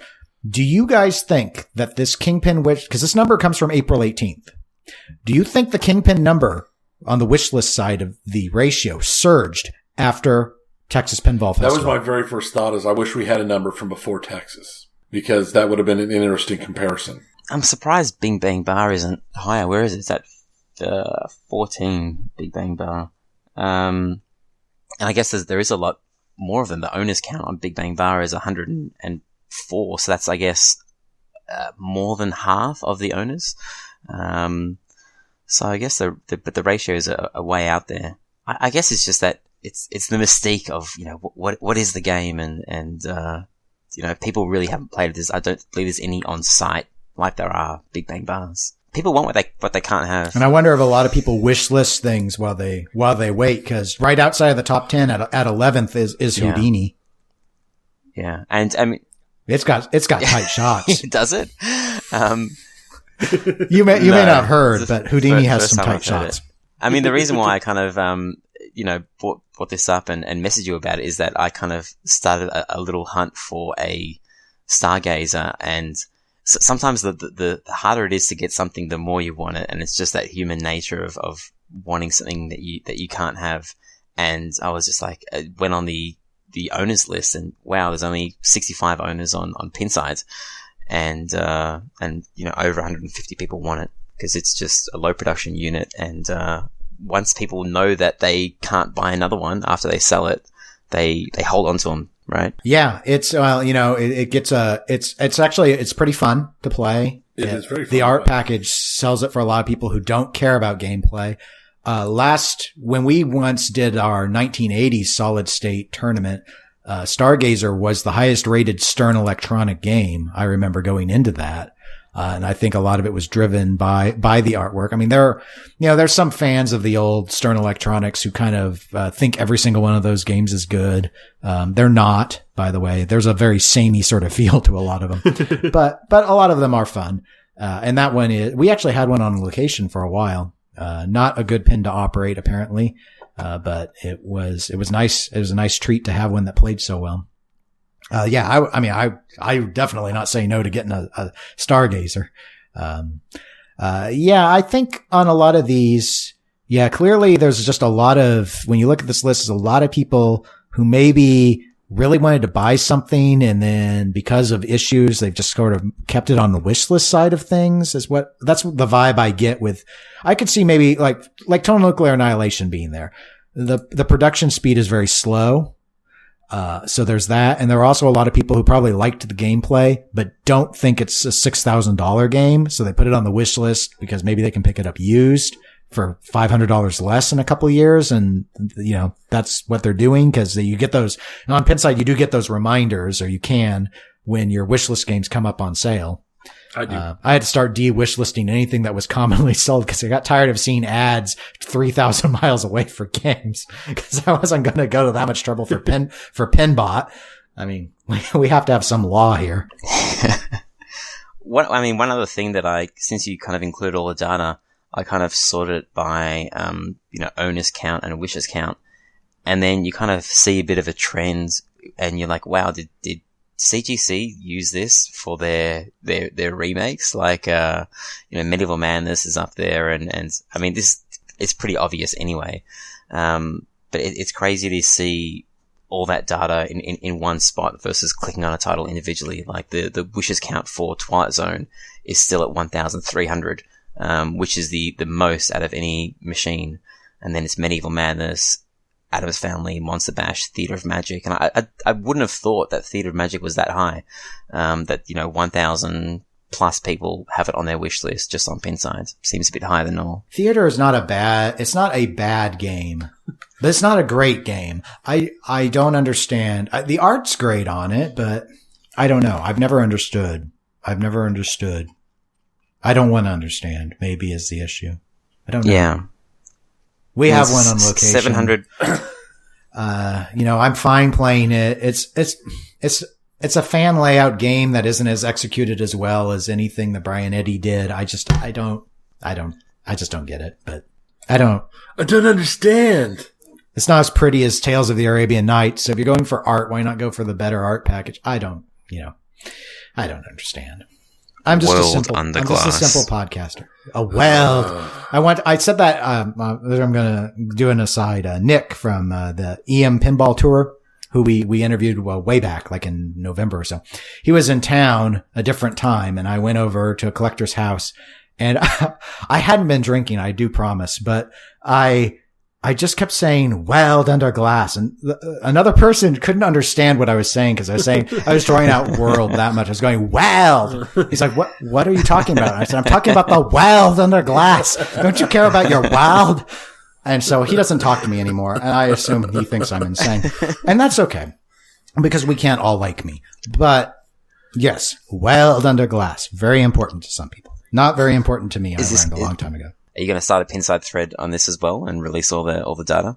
For all the fans. Yeah, I haven't decided if I just put it all in the same thread or not. I might. Here's the thing. One time I did another data pool with Robin. Not, I don't even know if I covered it on the podcast. I might not have. It may have just been sometimes I just want to nerd out on things. And I got all this data. I did a regression analysis involving ownership data. That's why I knew I could get the extract pulled, because Robin helped me out before with it. And I went and I put it up on Pinside. I had this whole write-up. There were 10 posts in that thread when it was done. 10 posts, and like 5 of them were me responding to people. And one guy went in and said something along the lines of, "Wow, some people are really into this hobby."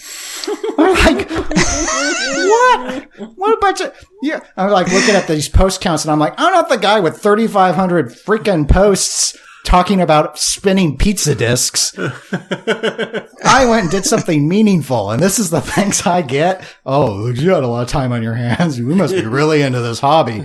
Regression. Nerd. Come on. You know what it's like these days? People want that instant satisfaction. You need to turn these graphs into like memes or something, somehow dumb it down so that the common folk do it so it's in full moving someone like me video, can be like, and oh, make wow. YouTube videos of it. It's just the graphs popping out in sections of a pie chart shooting out at you, and Exactly. I need like the Boromir poster. One does not simply wishlist things on Pinside. Sort of. Yeah. Exactly. Meme the entire thing. Well, You get at least 11 or 12 copies. I'll up it. I'll just start tagging people's name, like Ryan's tag in there, so that I'll force people to, oh, this is so clever of you to, they won't really mean it, but it doesn't matter. You're just trying to get them like button clicks. Okay. So those were our data segments. So it's time to play a little game. You and Martin, Ryan, like to play games a lot, I've noticed, on your podcast. Yeah, keep it fresh. That's right. Keep it interesting. You have some pretty clever ones. I have a pretty clever one too. I call it Slam the Top 101 to 200. So for those that don't know, on Head2Head Pinball, Ryan and Martin play a game every episode. It's called Slam the Top 100. Where Ryan asks his Google phone to randomize numbers. They edit out all the repeat numbers they get. So 30 minutes later, they have 2 games matched up from the top 100 on Pinside, and they each take 30 seconds to argue in favor of the game they've been randomly assigned, and 30 seconds to rip apart the opposing person's game. And then they put a poll up on Pinside. So we're going to do basically the same thing, except I don't want to use the same games. So we're going to do the top 101 to 200. We're not asking Google. I'm going to use random.org to do it. And instead of just giving you 30 seconds to argue for and 30 seconds against, you're going to actually get 30 seconds to argue in favor of your game, 30 seconds to argue against Tony's game, and 30 seconds to argue against my game. Does that make sense? Sure. Okay. You're right. Okay. So you might. I'm just looking at all these games, and I'm like, I know like maybe 30 of them. No, or something. yeah, this is going to suck. It's going to be terrible. That's why we're never going to repeat this segment ever again. But I hope I get number 146, which is Defender, and I can say, hey, a lot of people want it. A lot of people want it. Okay. So I'll go ahead and generate yours first here, so that you can go ahead and look it up, Ryan. And let me hit the random. Okay. Let me click. And your number is not that. It's 189. Oh, geez. Airborne. I've heard of that one. Isn't that a Capcom game? Oh, hey. Yes. I've had this in my collection for 2 days. That is going to be more than probably anything that either Tony or I get. All right. So let me give Tony his number. Tony, your number is 184. Jiminy Christmas, it likes the 180. Yeah. And that's Pharaoh. I've heard of that one. I've played that as well. This is a fluke. Yeah, you're acting like you're not going to know any of these things. All right, and what's my number going to be? 157. So that is Starship Troopers. Okay. Oh yeah, I saw that one up for sale. That's some real random there. You guys are going to realize how hard this is when there's just 30 seconds and you just panic about what you. No. Now you guys normally do it in the order. Whoever got the best rated game had to go first, right? That's right. All right, so we'll stick with that because we're basically stealing your concept. So that means I'll go first, Tony will go second, and you will go last. Okay, so, who's going to do the timer? Here, I've already got it up on my phone. Oh, do you? Okay. Yep. I'll let you do it. You let me know when you are ready, and I will begin arguing in favor of Starship Troopers. Ready? I am ready. Go. Okay, Starship Troopers, Weld Under Glass. This is an incredible game on Sega. It uses the White Star board system. It's got a little flipper that you can control with a separate button. It actually shoots really, really well. It is a fairly typical fan layout, but it is executed with precision. It's got four different modes. The right out lane is also the ball shooter lane. The back box is weird. It's got this sort of convex format. It's got these LED counters in the play field. The brain bug pop-up toy. It's got a warrior bug that moves around and you get to do a live fire simulator target attack. That's all I need. Wow, that was really a lot of information. I've played Starship Troopers a few times. Okay. Tony, you going to time yourself? I'll time myself. Weld Under Glass. Yeah. Well, you can't say that with Farrah. Okay. Here we go. Pharaoh, it's got a wonderful looking background, a crazy looking guy. It's got that Egyptian theme that is so wonderfully loved by people, time and time over. 4 flippers, 3 slingshots, some drop targets. Everybody loves a good drop target, good captive ball. It's got the Magna save. And if you don't love a good Magna save, what's wrong with you? I mean, seriously. It's got multi-ball. It's got a split play field. It's got a kicker in the upper play field. That's the kind of stuff that you just don't see anymore. All right. And then I've never seen this game in my entire life. Well, you did pretty good. You did pretty good. All right. And so go ahead. All right. That's when you ready, Ryan? Yeah. All right. Go. World on the Glass. Airborne. Beautiful game by Capcom. You got the sun setting on the cabinet, and you've got a little naked girl on the side as well. If you really like that kind of stuff.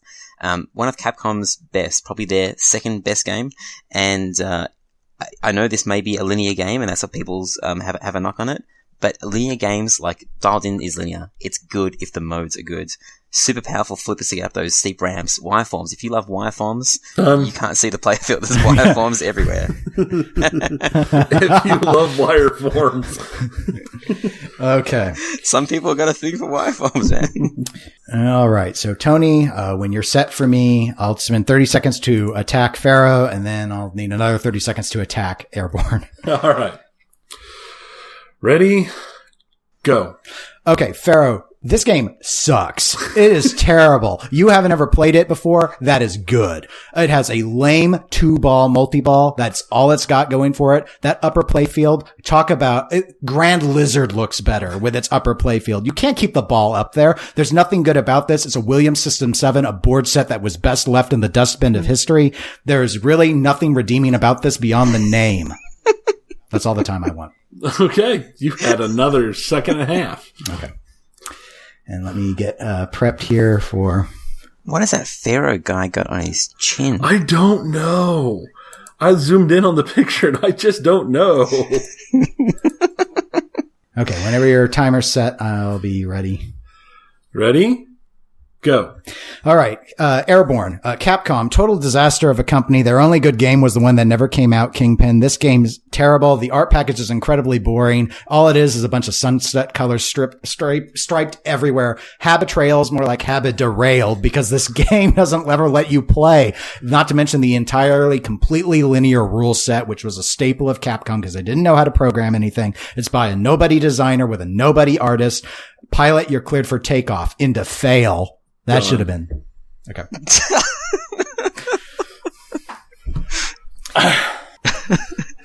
All right. So, Tony, first 30 seconds will be to attack Starship Troopers. Starship Troopers, wonderful book, turned into a below average movie. And then they took and made a pinball off of it. I mean, if it had been off the book, it might have at least had some hopes and dreams, but this is just a pile of crap. I mean, look at the entire playfield's eaten up by just a little data screen that doesn't give you anything. There's nothing interesting to see on it. The bash him brain bug is just a waste. There's too many flippers, and it just doesn't shoot well at all. Anybody who could even have a dream of playing a good game isn't here. That movie was fun, so I do take umbrage with that, but...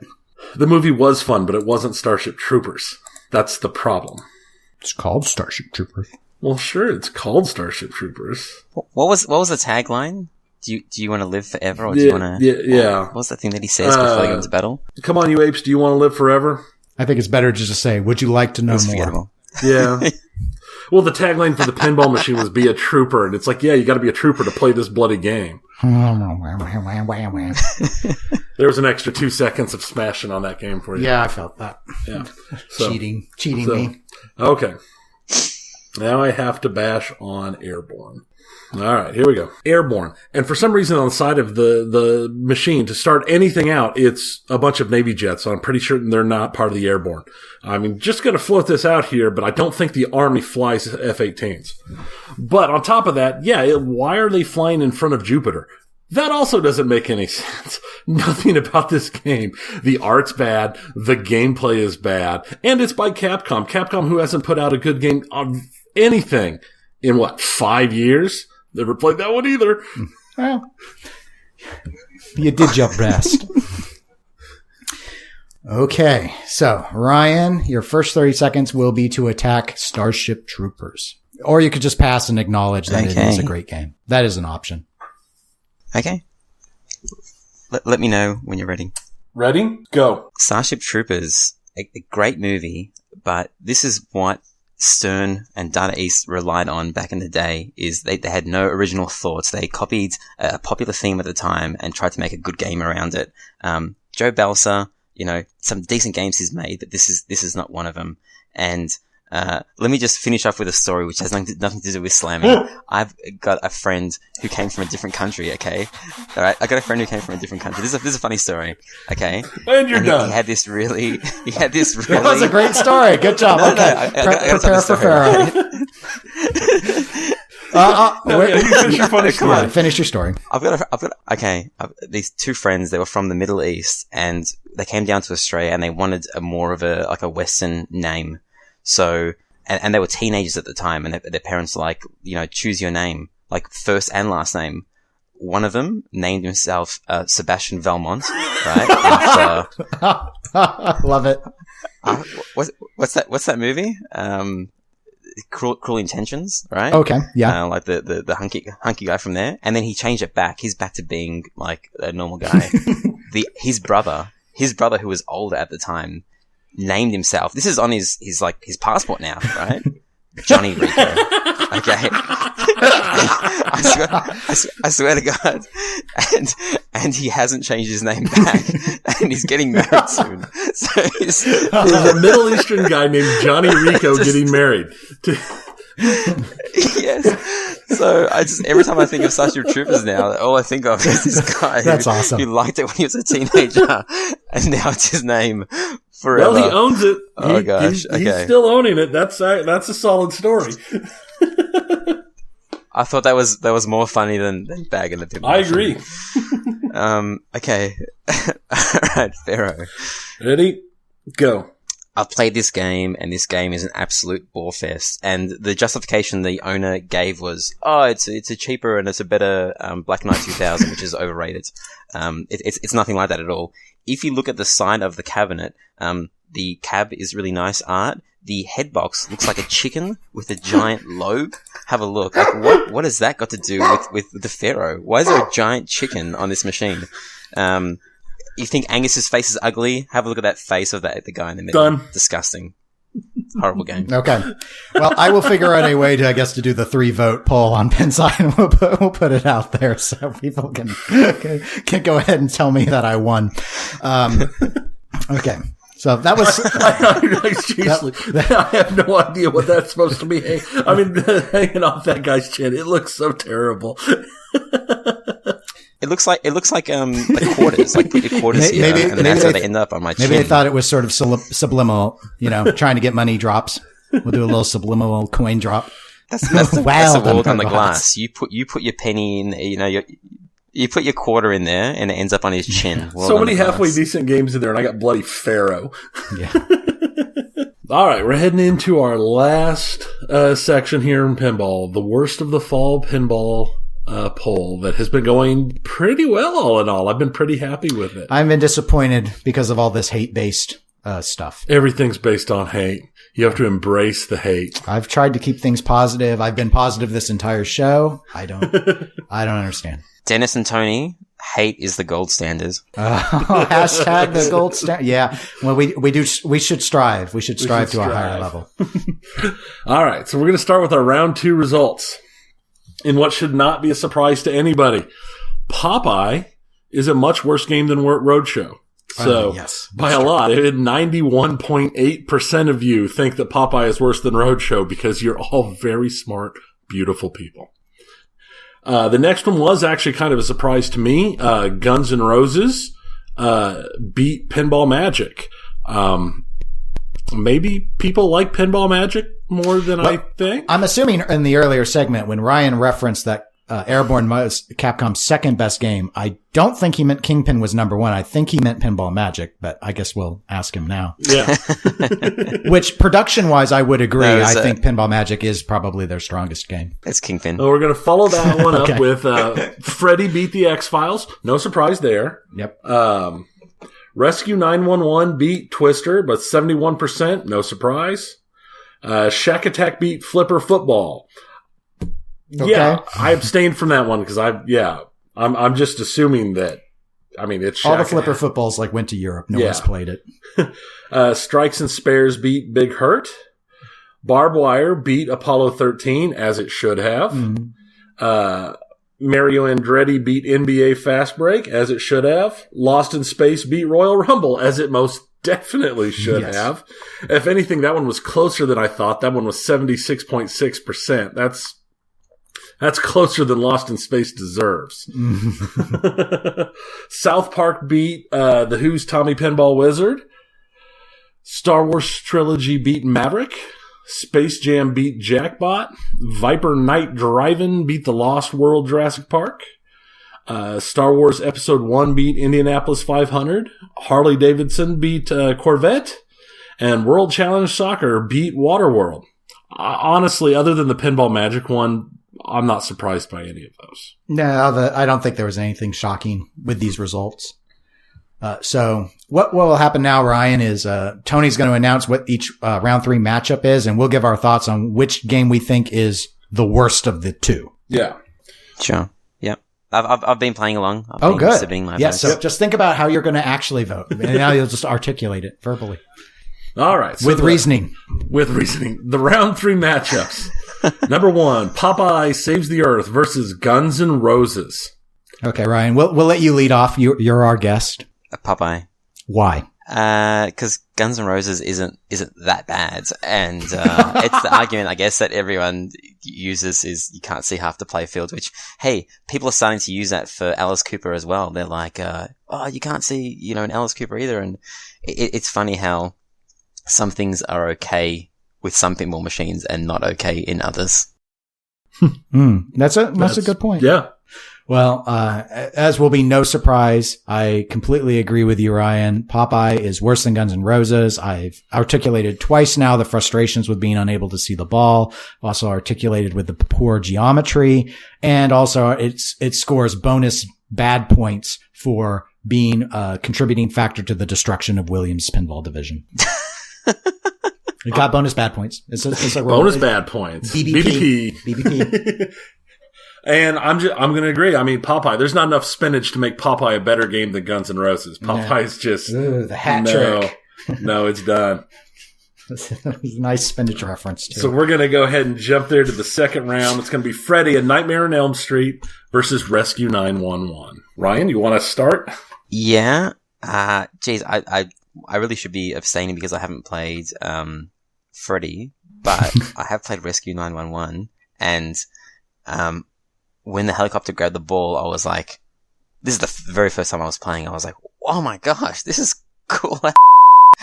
And then it grabbed the ball again, and I was like, ah. And then it grabbed the ball again, I was like, huh. And then I was done with the game. I never wanted to play it again.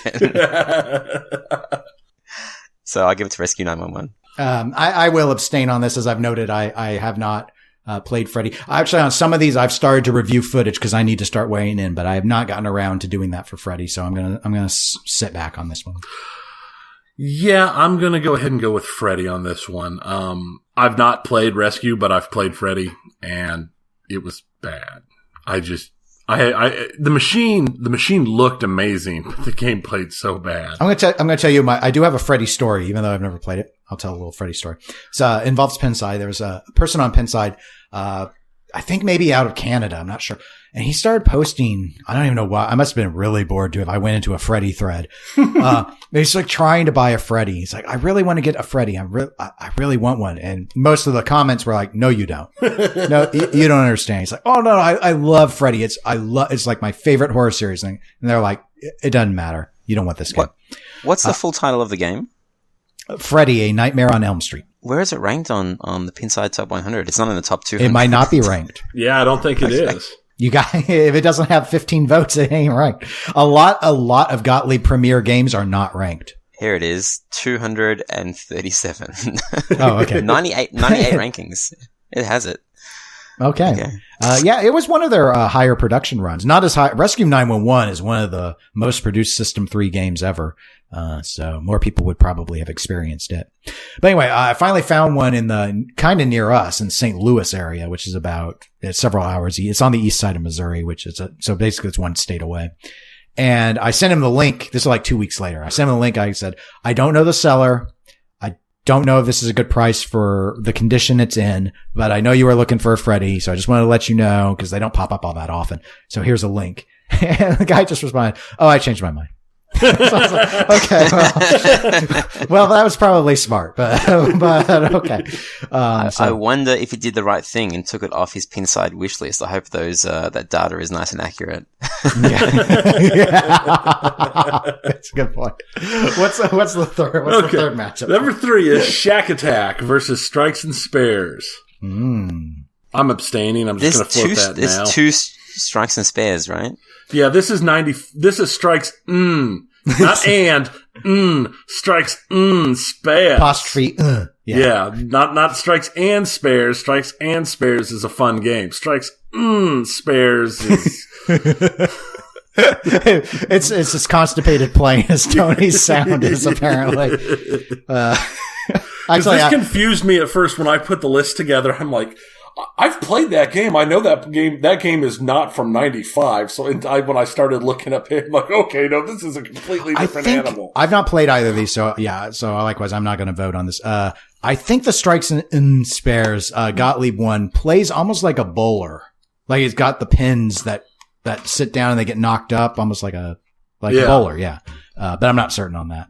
I don't know. Ryan, do you have any thoughts on it? Have you played the version? I haven't played either one. But I guess I'll just look at hey, I have played this. Yeah, I played this. You probably owned it. This is not a pinball machine. This is literally. It's a bowler, right? Made by Gottlieb. Yeah. So it's actually. Now there's a problem in my list because there's a non-pinball it does have pinball. game. I think it does actually have pinball flippers at the bottom, so it would be very easy to think of it as a pinball.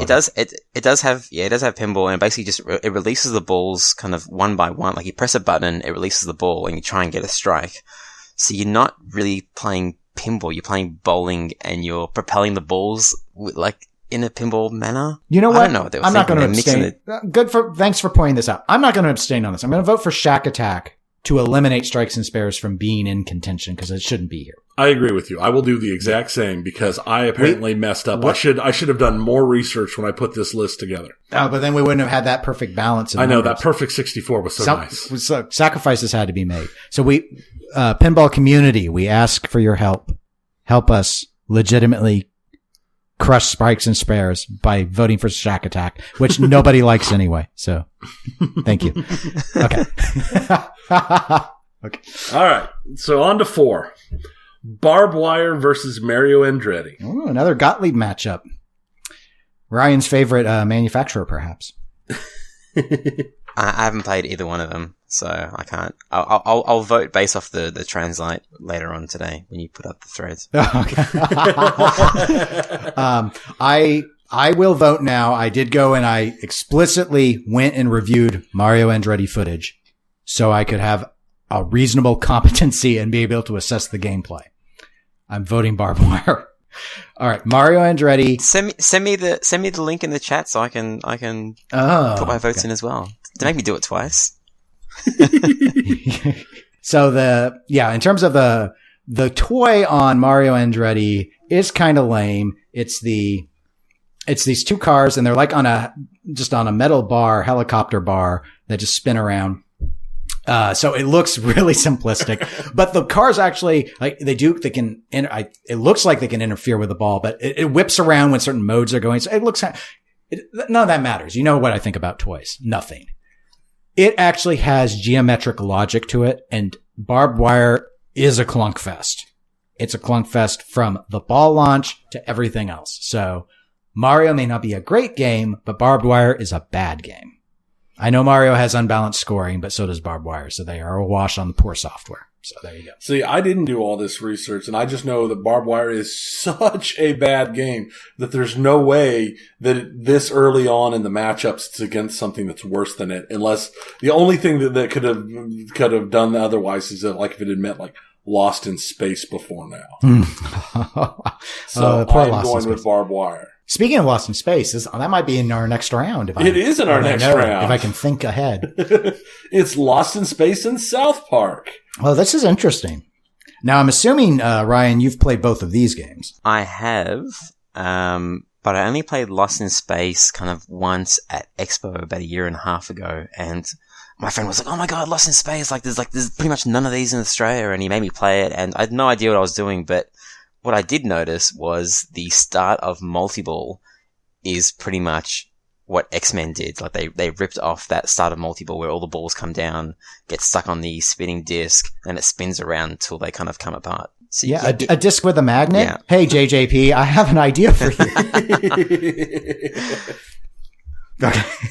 So which one do you think is worse? Well, okay, I guess I've only played a couple of games on all of them. On both of them. But South Park was very important to my my childhood upbringing, and that game, I know it earns well on location because hey, oh look at South Park, and for a gobble hole to be like that big, and for you, it's the epitomization of bad software where you hit things over and over again, and eventually you get into a mode the same shot over and over.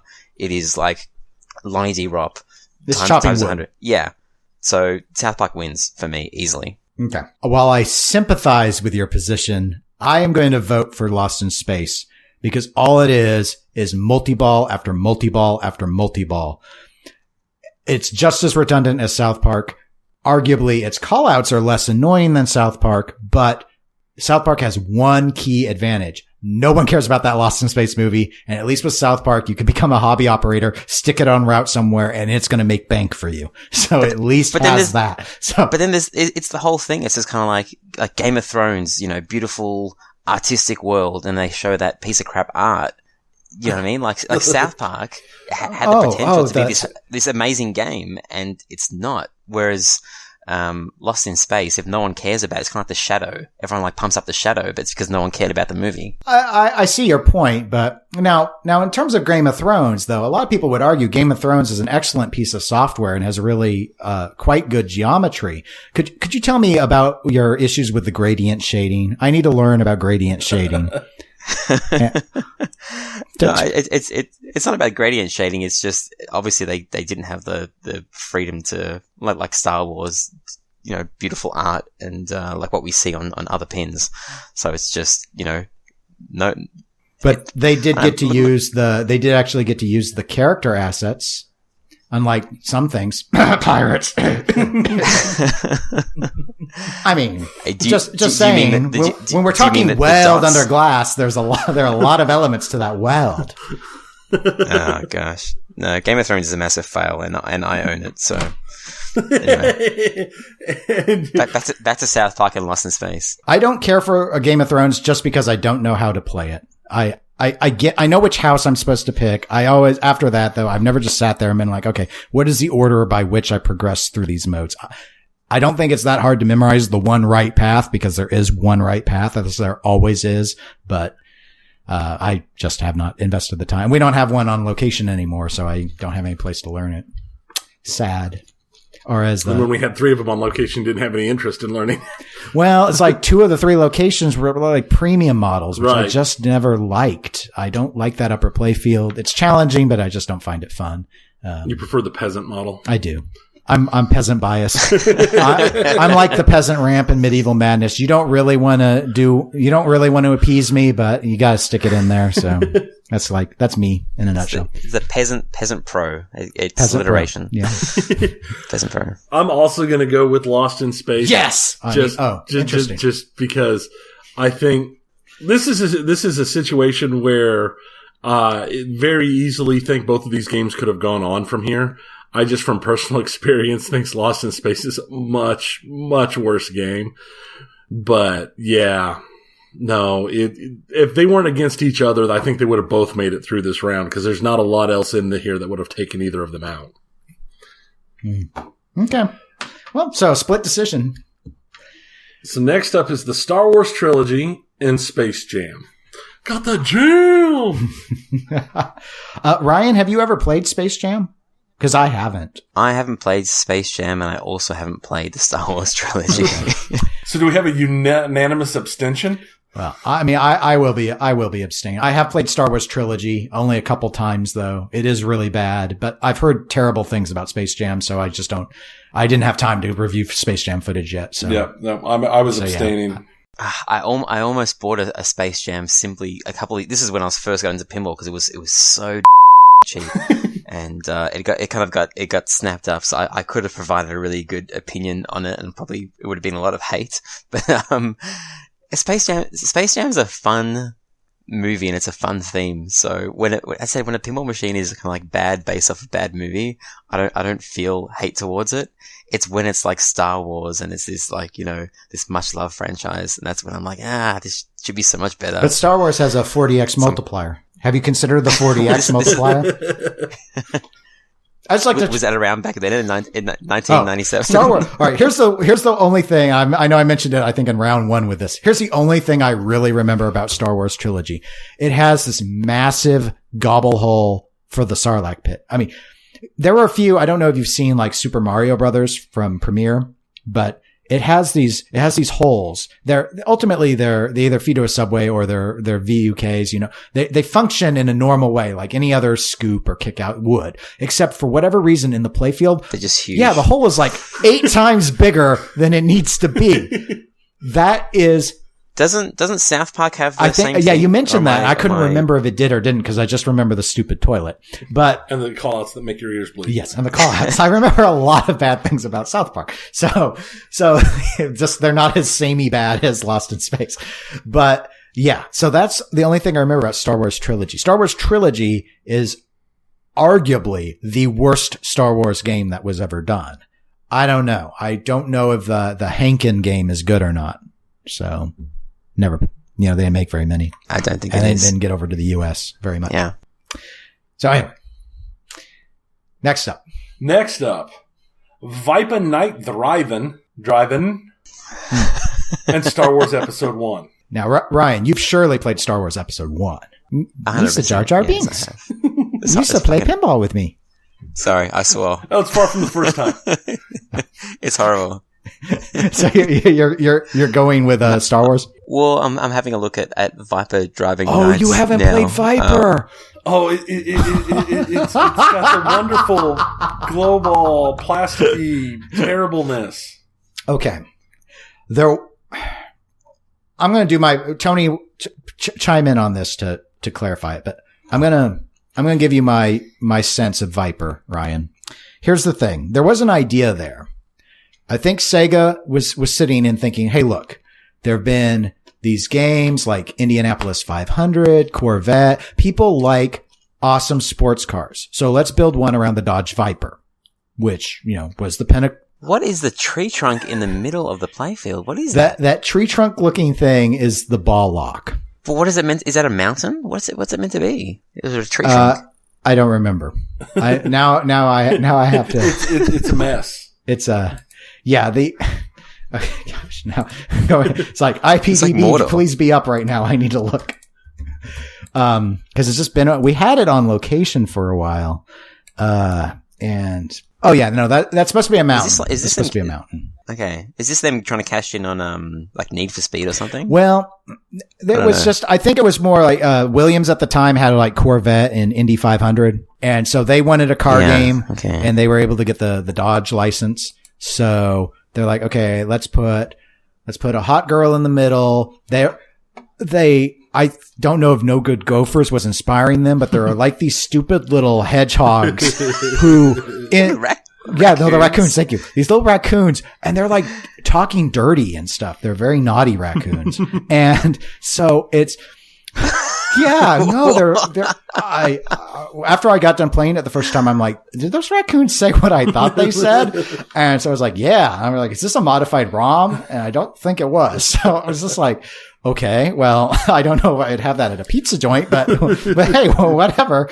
And the main gimmick though was that you played it with glow balls, and glow balls do not have the same physics as a regular pinball. They're lighter.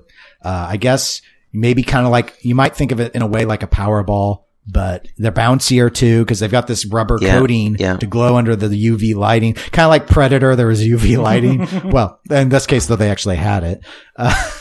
And it's just, you're just trying to lock these balls in by the mountain area. There are these kick out holes where you lock in, and then you like get this 30-second ball save. There's a post save that's between the flippers that pops up. It's like active for 30 seconds during multi-ball, which is easy to activate. I'm voting Viper, and because it sucks. I'm so bad. I haven't played this game, but I'm looking at the flyer, right? Animated, rabid, roadkill raccoons give lifelike motion to Viper. Cash in on the hot backlight action. Wow, they're not even selling the game properly on the flyer. It's so freaking cheesy. So I think I'm going to vote for Viper based off that. So this game came out in 98. So look, the raccoons and how they shake a rip off of the Martians from Attack. At this point, Sega was just like stealing every decent idea Williams had. And then, cause the layout on Viper inherently isn't bad. It's a pretty typical fan layout almost. Everything's in the back. There are no dangerous shots. This is not good. Star Wars isn't great, but it just is a little rushed. Viper was just a lot of ideas that just don't work well together. Did you know that you can listen to the driving theme featuring Mancow and the crew of Mancow Morning's Madhouse to enhance the driving experience?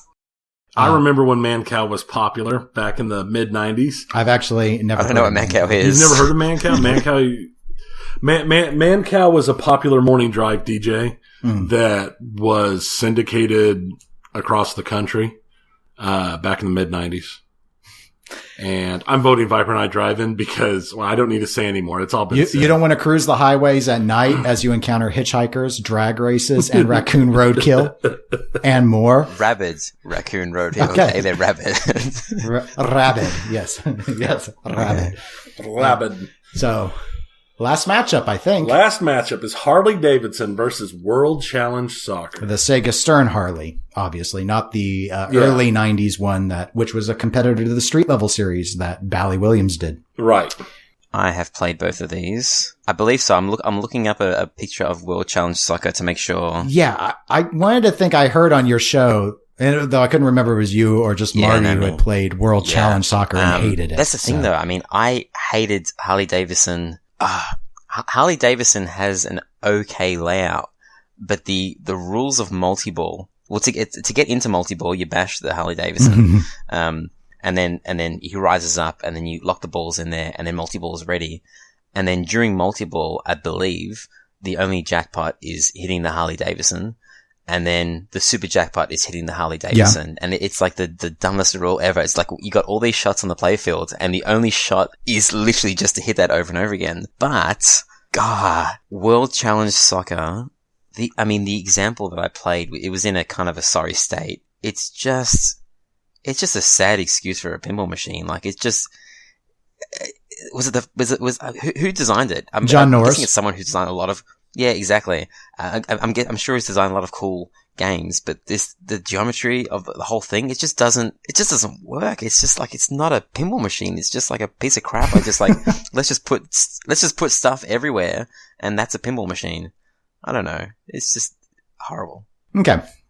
I had a fun time trying to, like, play it and bag it, but I have to vote for World Challenge Soccer. I'll be voting for Harley. I have not played World Challenge Soccer. However, I have watched quite a bit of footage of it because it is one of 3 games on my wish list.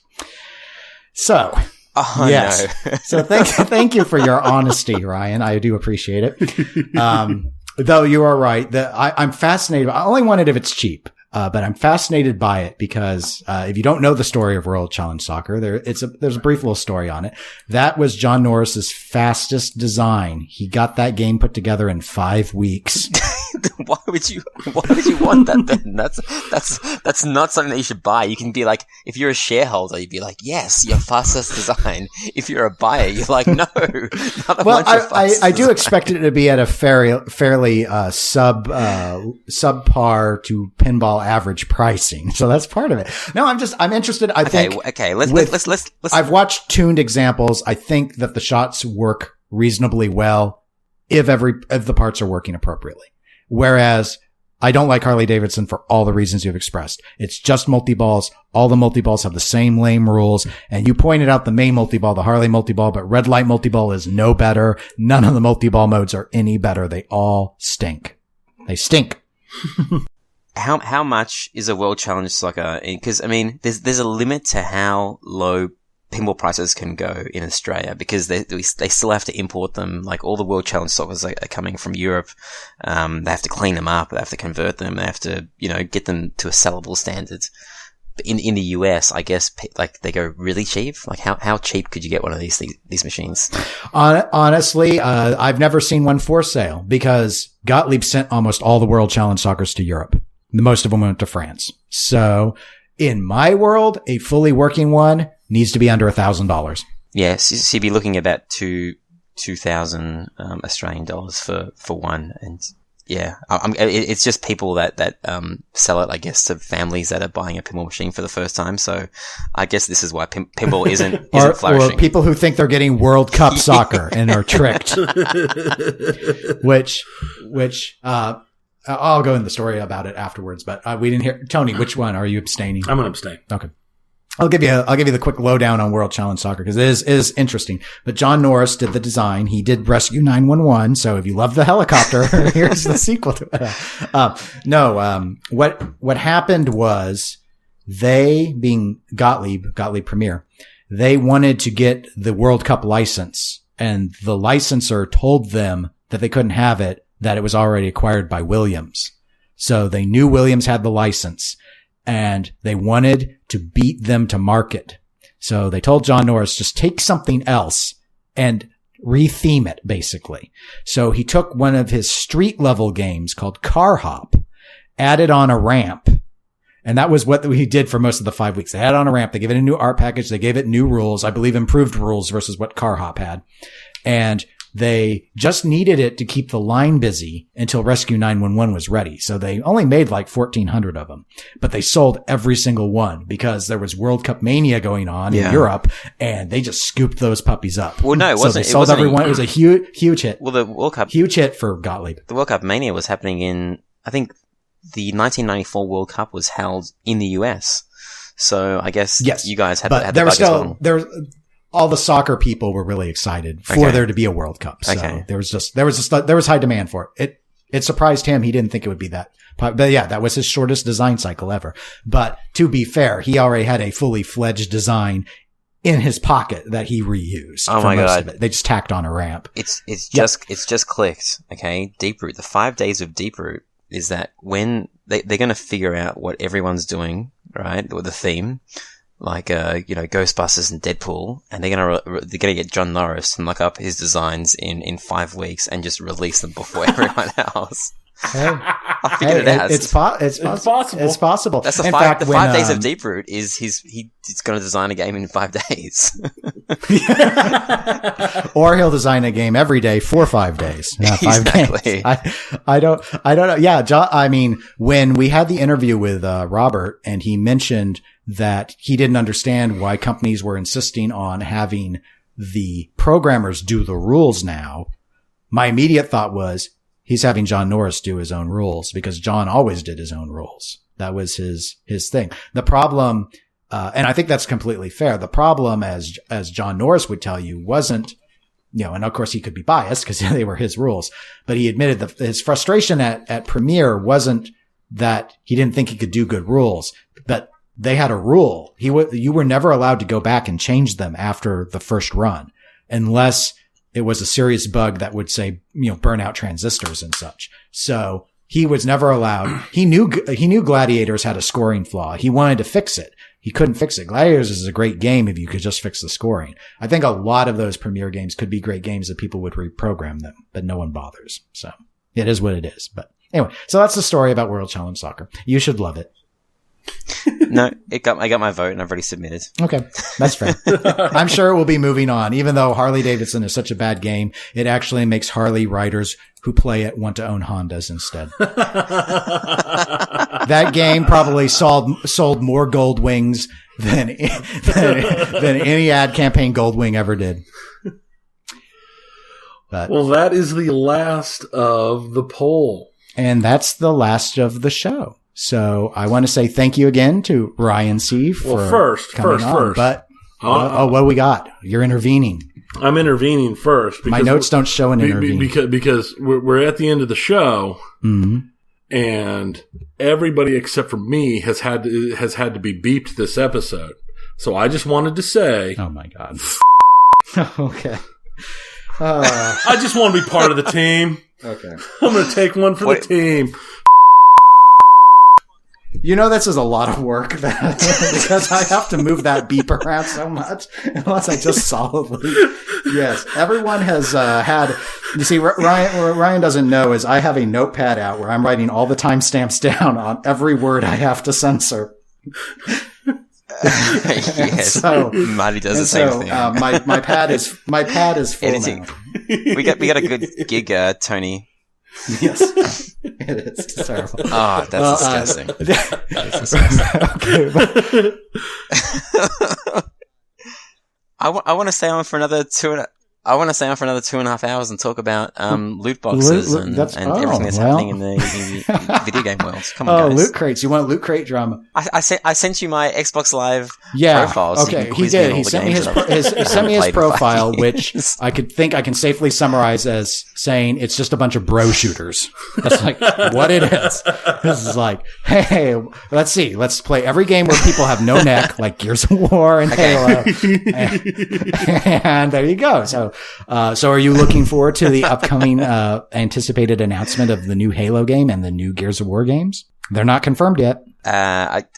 I'm so out of the loop on it that I didn't even know they were happening. But I could never survive through Halo. It was I couldn't do it for some reason. I didn't have an original Xbox, so I didn't get the whole Halo thing versus Gears of War. But what I wanted to quickly discuss is there's a game that I used to play on Xbox religiously. And I played it again the other day, kind of for the first time in a while, and I realized it was almost like training for pinball. And that game is Peggle. Have you guys ever played Peggle? Peggle. Yes. Yeah, I've played a lot of Peggle back in the day. That was... Yeah, I used to play it with my mate. I used to be my Gears of War buddy, and then we had a break from that, and we spent about a year playing Peggle every single night for about 3 or 4 hours. You want to meet up and play some Peggle?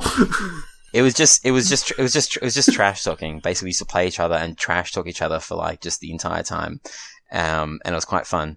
But I realized the other day there's a ball, there's geometry, right, and then down the side there's multipliers, and the higher your multiplier goes, the more strategy you have to take with the risk reward of going for the pink peg versus the other color pegs. So I thought it was quite interesting that I was into that before I was into pinball.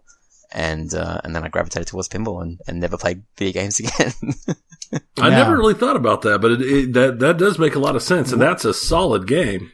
Well, if you think about that game as well, if you have that game on your PC or Xbox, give it another go. And a lot of the things that happen tie into pinball as well, like the fanfare, that ode to joy plays, and that's kind of like your jackpot, like the end of the game. Well done, you finish the game. When a peg hits certain shots, like say you're in Tron, you get super jets, it makes a higher pitched sound, and every combo you make goes higher and higher and higher, so you feel like you're progressing. And Peggle does the same thing with its sounds. So there's a lot in Peggle that ties in with pinball machines. Did you know that there is a sequel? Yeah, I've 100%ed the sequel as well. I've got 100% on both those games, but it's not as good as the. I've cleared all the levels. Yeah, I played a lot of Peggle. Yeah, Doctor of Pegglass. I played it before I started podcasting, so I've never talked about it. Yeah. I played a lot of games before I started podcasting. We can talk about all of them. Yeah. Well, is there anything you wanted to plug or any other items you wanted to discuss? Do you want to talk about how Maria just needed a sandwich at the middle of Gears of War 2? They didn't need to kill her. Spoilers. She was in pretty bad shape. But she needed a hamburger. Look, you can't just off every anorexic you meet. Everyone talks about how that was the most dramatic Gears of War. I sat there, I saw that, and I'm like, just give her some French fries. What is going on?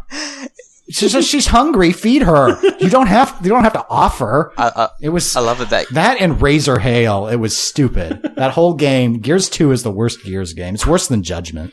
So we went full on Final Fantasy, where you like Final Fantasy VII, where you're playing through it and your people die constantly. You res them, but when Aerith dies, spoilers, there's nothing you can do about it. Kinda. I mean, in Gears 2, the plot is you're trying to find when you play co-op, Marcus is the main guy and Dom is his friend. You're trying to find Dom's wife, and you find her, and she's like in a little sarcophagus, little prison. She's like in a little jail, and you let her out, and she's just super thin, and she's like, I can't say, she can't speak. So you shoot her in the head. No. Or you could have taken her to McDonald's. No, that's not what happened. She just needed some food. People are always weird when they're starving, but you give them some food and it fixes a lot of problems. I'm telling you. If Dom had a Snickers bar, it would have been a completely different game. You give her a box of Tim Tams, she would have shaped up. It was Dom's story arc, because then in spoiler, in number 3, he sacrificed. This is the part that pissed me off. That the Maria thing, that was fine. In number 3, he goes and visits her grave as well. They drag that on, that whole Maria story arc. But in number 3, he sacrifices his life, and it was totally like in movies, there's only a certain amount that you can do, but it pisses me off so much in video games when you can control the entire choreography of like everything that happens, because you're animating these freaking characters, right? So like, just do whatever you want, and they create these scenarios that people can easily escape. Like, you can see the escape path there, but someone has to go and sacrifice their life so that, they can run off because a big explosion happens. Like, no, that didn't need to happen. Video games. You walk away from an explosion, okay, but... A question to you guys, right? I know you want to finish, Dennis. You're like, I'm over this. What's the most emotional that you've ever been playing a video game? Like, what scene or what video game actually worked, like the whole cutscene or choreography to make you feel emotions? A world under screen. Well, do you want to narrow it down by any particular emotion? Like a emotional, like a crying emotion. Like, you felt moved, not happy or anything. Like, not, wow, I just blew up someone's face. Talking more about, sad feelings. Someone died, So not the rage of missing a 99% shot with the sniper on XCOM. The smash the controller rage. Right. Okay. Well, yeah, in terms of sadness about the arc, even though I didn't, in terms of recent game, I mean, Final Fantasy VII with the Aerith thing actually was pretty emotional when I played it. Was it 6 with the twins, or was it 4 with the twins? It was 4, which was originally sold as 2 in the US. Final Fantasy 4. Final Fantasy's actually had some good stories. Even 15, which I didn't like the gameplay of. the sacrifices that happened at the end of that game, they executed that pretty well. I thought that was pretty emotional. So those are probably my favorite saddest moments. And then, in terms of, I also really like horror games, and Resident Evil 7. I know I mentioned it a few months ago, but I don't know when I've ever been so scared other than that first act of that game, playing through a horror game. It works really well. It's really terrifying. Which one's Resident Evil that you're the girl with the South African accent? Is that 6? That's 5. 5. Okay. Yeah. That was the last one I played. Right. So. 5. Right. 5. Well, that's with Sheva. Yeah. Sheva. That was when a friend of mine from my World of Warcraft days, which Marty would appreciate, he was like, you need to get an Xbox 360 so we can play Resident Evil 5. And I'm like, I ain't getting no console. I'm a PC gamer. And he's like, you need to get it because you have to play this game. So I got it, and I switched to console gaming at that point because it was cheaper. And then maintained my PC. And we played that co-op, with Sheva. Resident Evil 6 is garbage. It's total garbage. You don't want to play it. And then they did some Resident Evil Revelations games. Those are pretty good. And then just this last year, they released Resident Evil 7, which is first person mode. Okay. So that's the big change up. It's first person, but it was back to being very suspenseful. 5 got a lot of criticism with Sheva because there was it was very gun driven. You were doing a lot of shooting. This is much more back to being atmospheric. Okay. And you're feeling really weak, really fragile, really lost, and very normal in an environment that is abnormal. And so it works really well. I mean, if you want a non-Resident Evil standout that I'd also cite for good horror emotionality to it, The Evil Within. I've not played the second one yet, but the first one is very well done. And it's in that same vein, sort of classical suspense horror, which I like in gaming. I like it more than in movies. But I would. Tony? New. I don't think there's anything new that's gotten me, but the twins in Final Fantasy IV, which was released in the US as 2, when they did their big sacrifice. Yep. That, I mean, I was younger, but that hit me pretty big. That's the one where Tella sacrifices as well to save the party. Yeah. No, that whole storyline, considering how young I was when I played through that Final Fantasy, was just gut punch after gut punch. Mm-hmm. And as said, Eris and 7, but most of the gaming I've done doesn't really have story like that because it's much broader. I don't do a lot of character-driven stuff other than like in my XCOM, like in I've had several XCOM playthroughs where it's been like there's characters that I really like, like Dennis's character, or my wife's character, who are awesome, and then just through a whole run of bad luck in one match just get totally wiped out, and I always feel sad. But I haven't had anything more recent than probably Final Fantasy VII, not that I can remember, that's really been like tug at the heartstring, gut punch you for it. Whereas Dom and Maria, that's like at the top of my worst executed. Holy crap. Just, you know what? Just get her a steak. Just one steak. Or a salad. I mean, a little dressing on the side. I remember Cliff Blazinski was doing an interview on that, and he was like, "Oh, it's so hard to transition from we're still learning how to do the story, like from bro shooter to, to try and tell this emotional story." And I'm like, well, just don't tell the emotional story. Just keep it as a bro shooter. Mine is, The Last of Us, and it's because of the time of my life I kind of had a newborn kid, and, that just pulled on all the right heartstrings for, I think I shed a tear at the start on the opening scene, like her father dies or something. I can't remember exactly. And then at the end when, spoiler alert, he kind of kills everyone for this girl because he was kind of like, she was the replacement. That's right. He loses his kid at the start.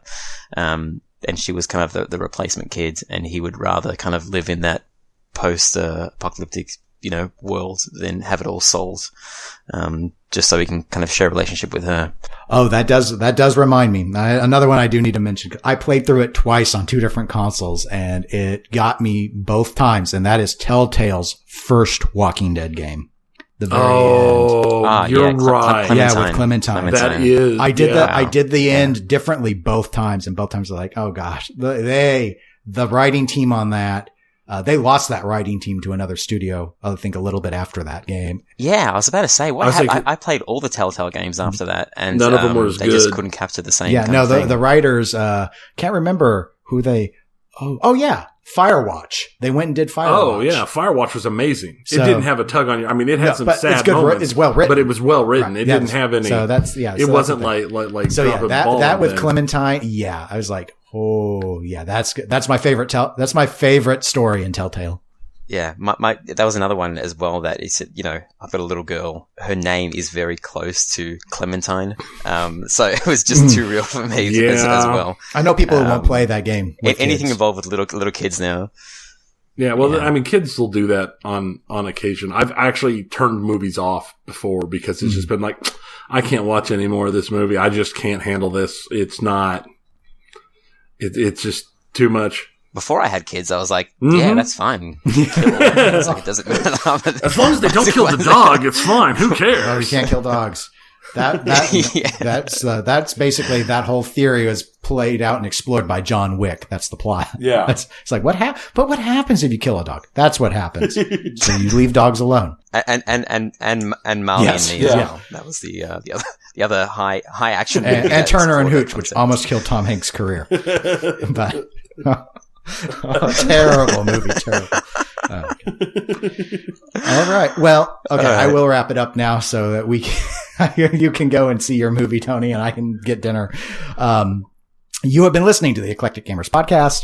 Thanks again to Ryan from Head2Head Pinball. We do have a link to his show in the show notes. If you aren't listening to it, you really should check it out. It is a lot of fun. Ryan and Marty are a lot funnier than Tony and I are on air, so they do have that going for them, even if their taste in games is subpar. You can find us on Facebook. Flipper Football. I didn't defend Flipper Football. I don't know what you're talking about. Sorry, not Flipper Football. Oh, you see, you haven't even paid attention. You're trying to burn me. You don't even have the burn in your pocket. You know what? Maybe you need to go on Mrs. Penn and have her teach you some moves, teach you some trash talk.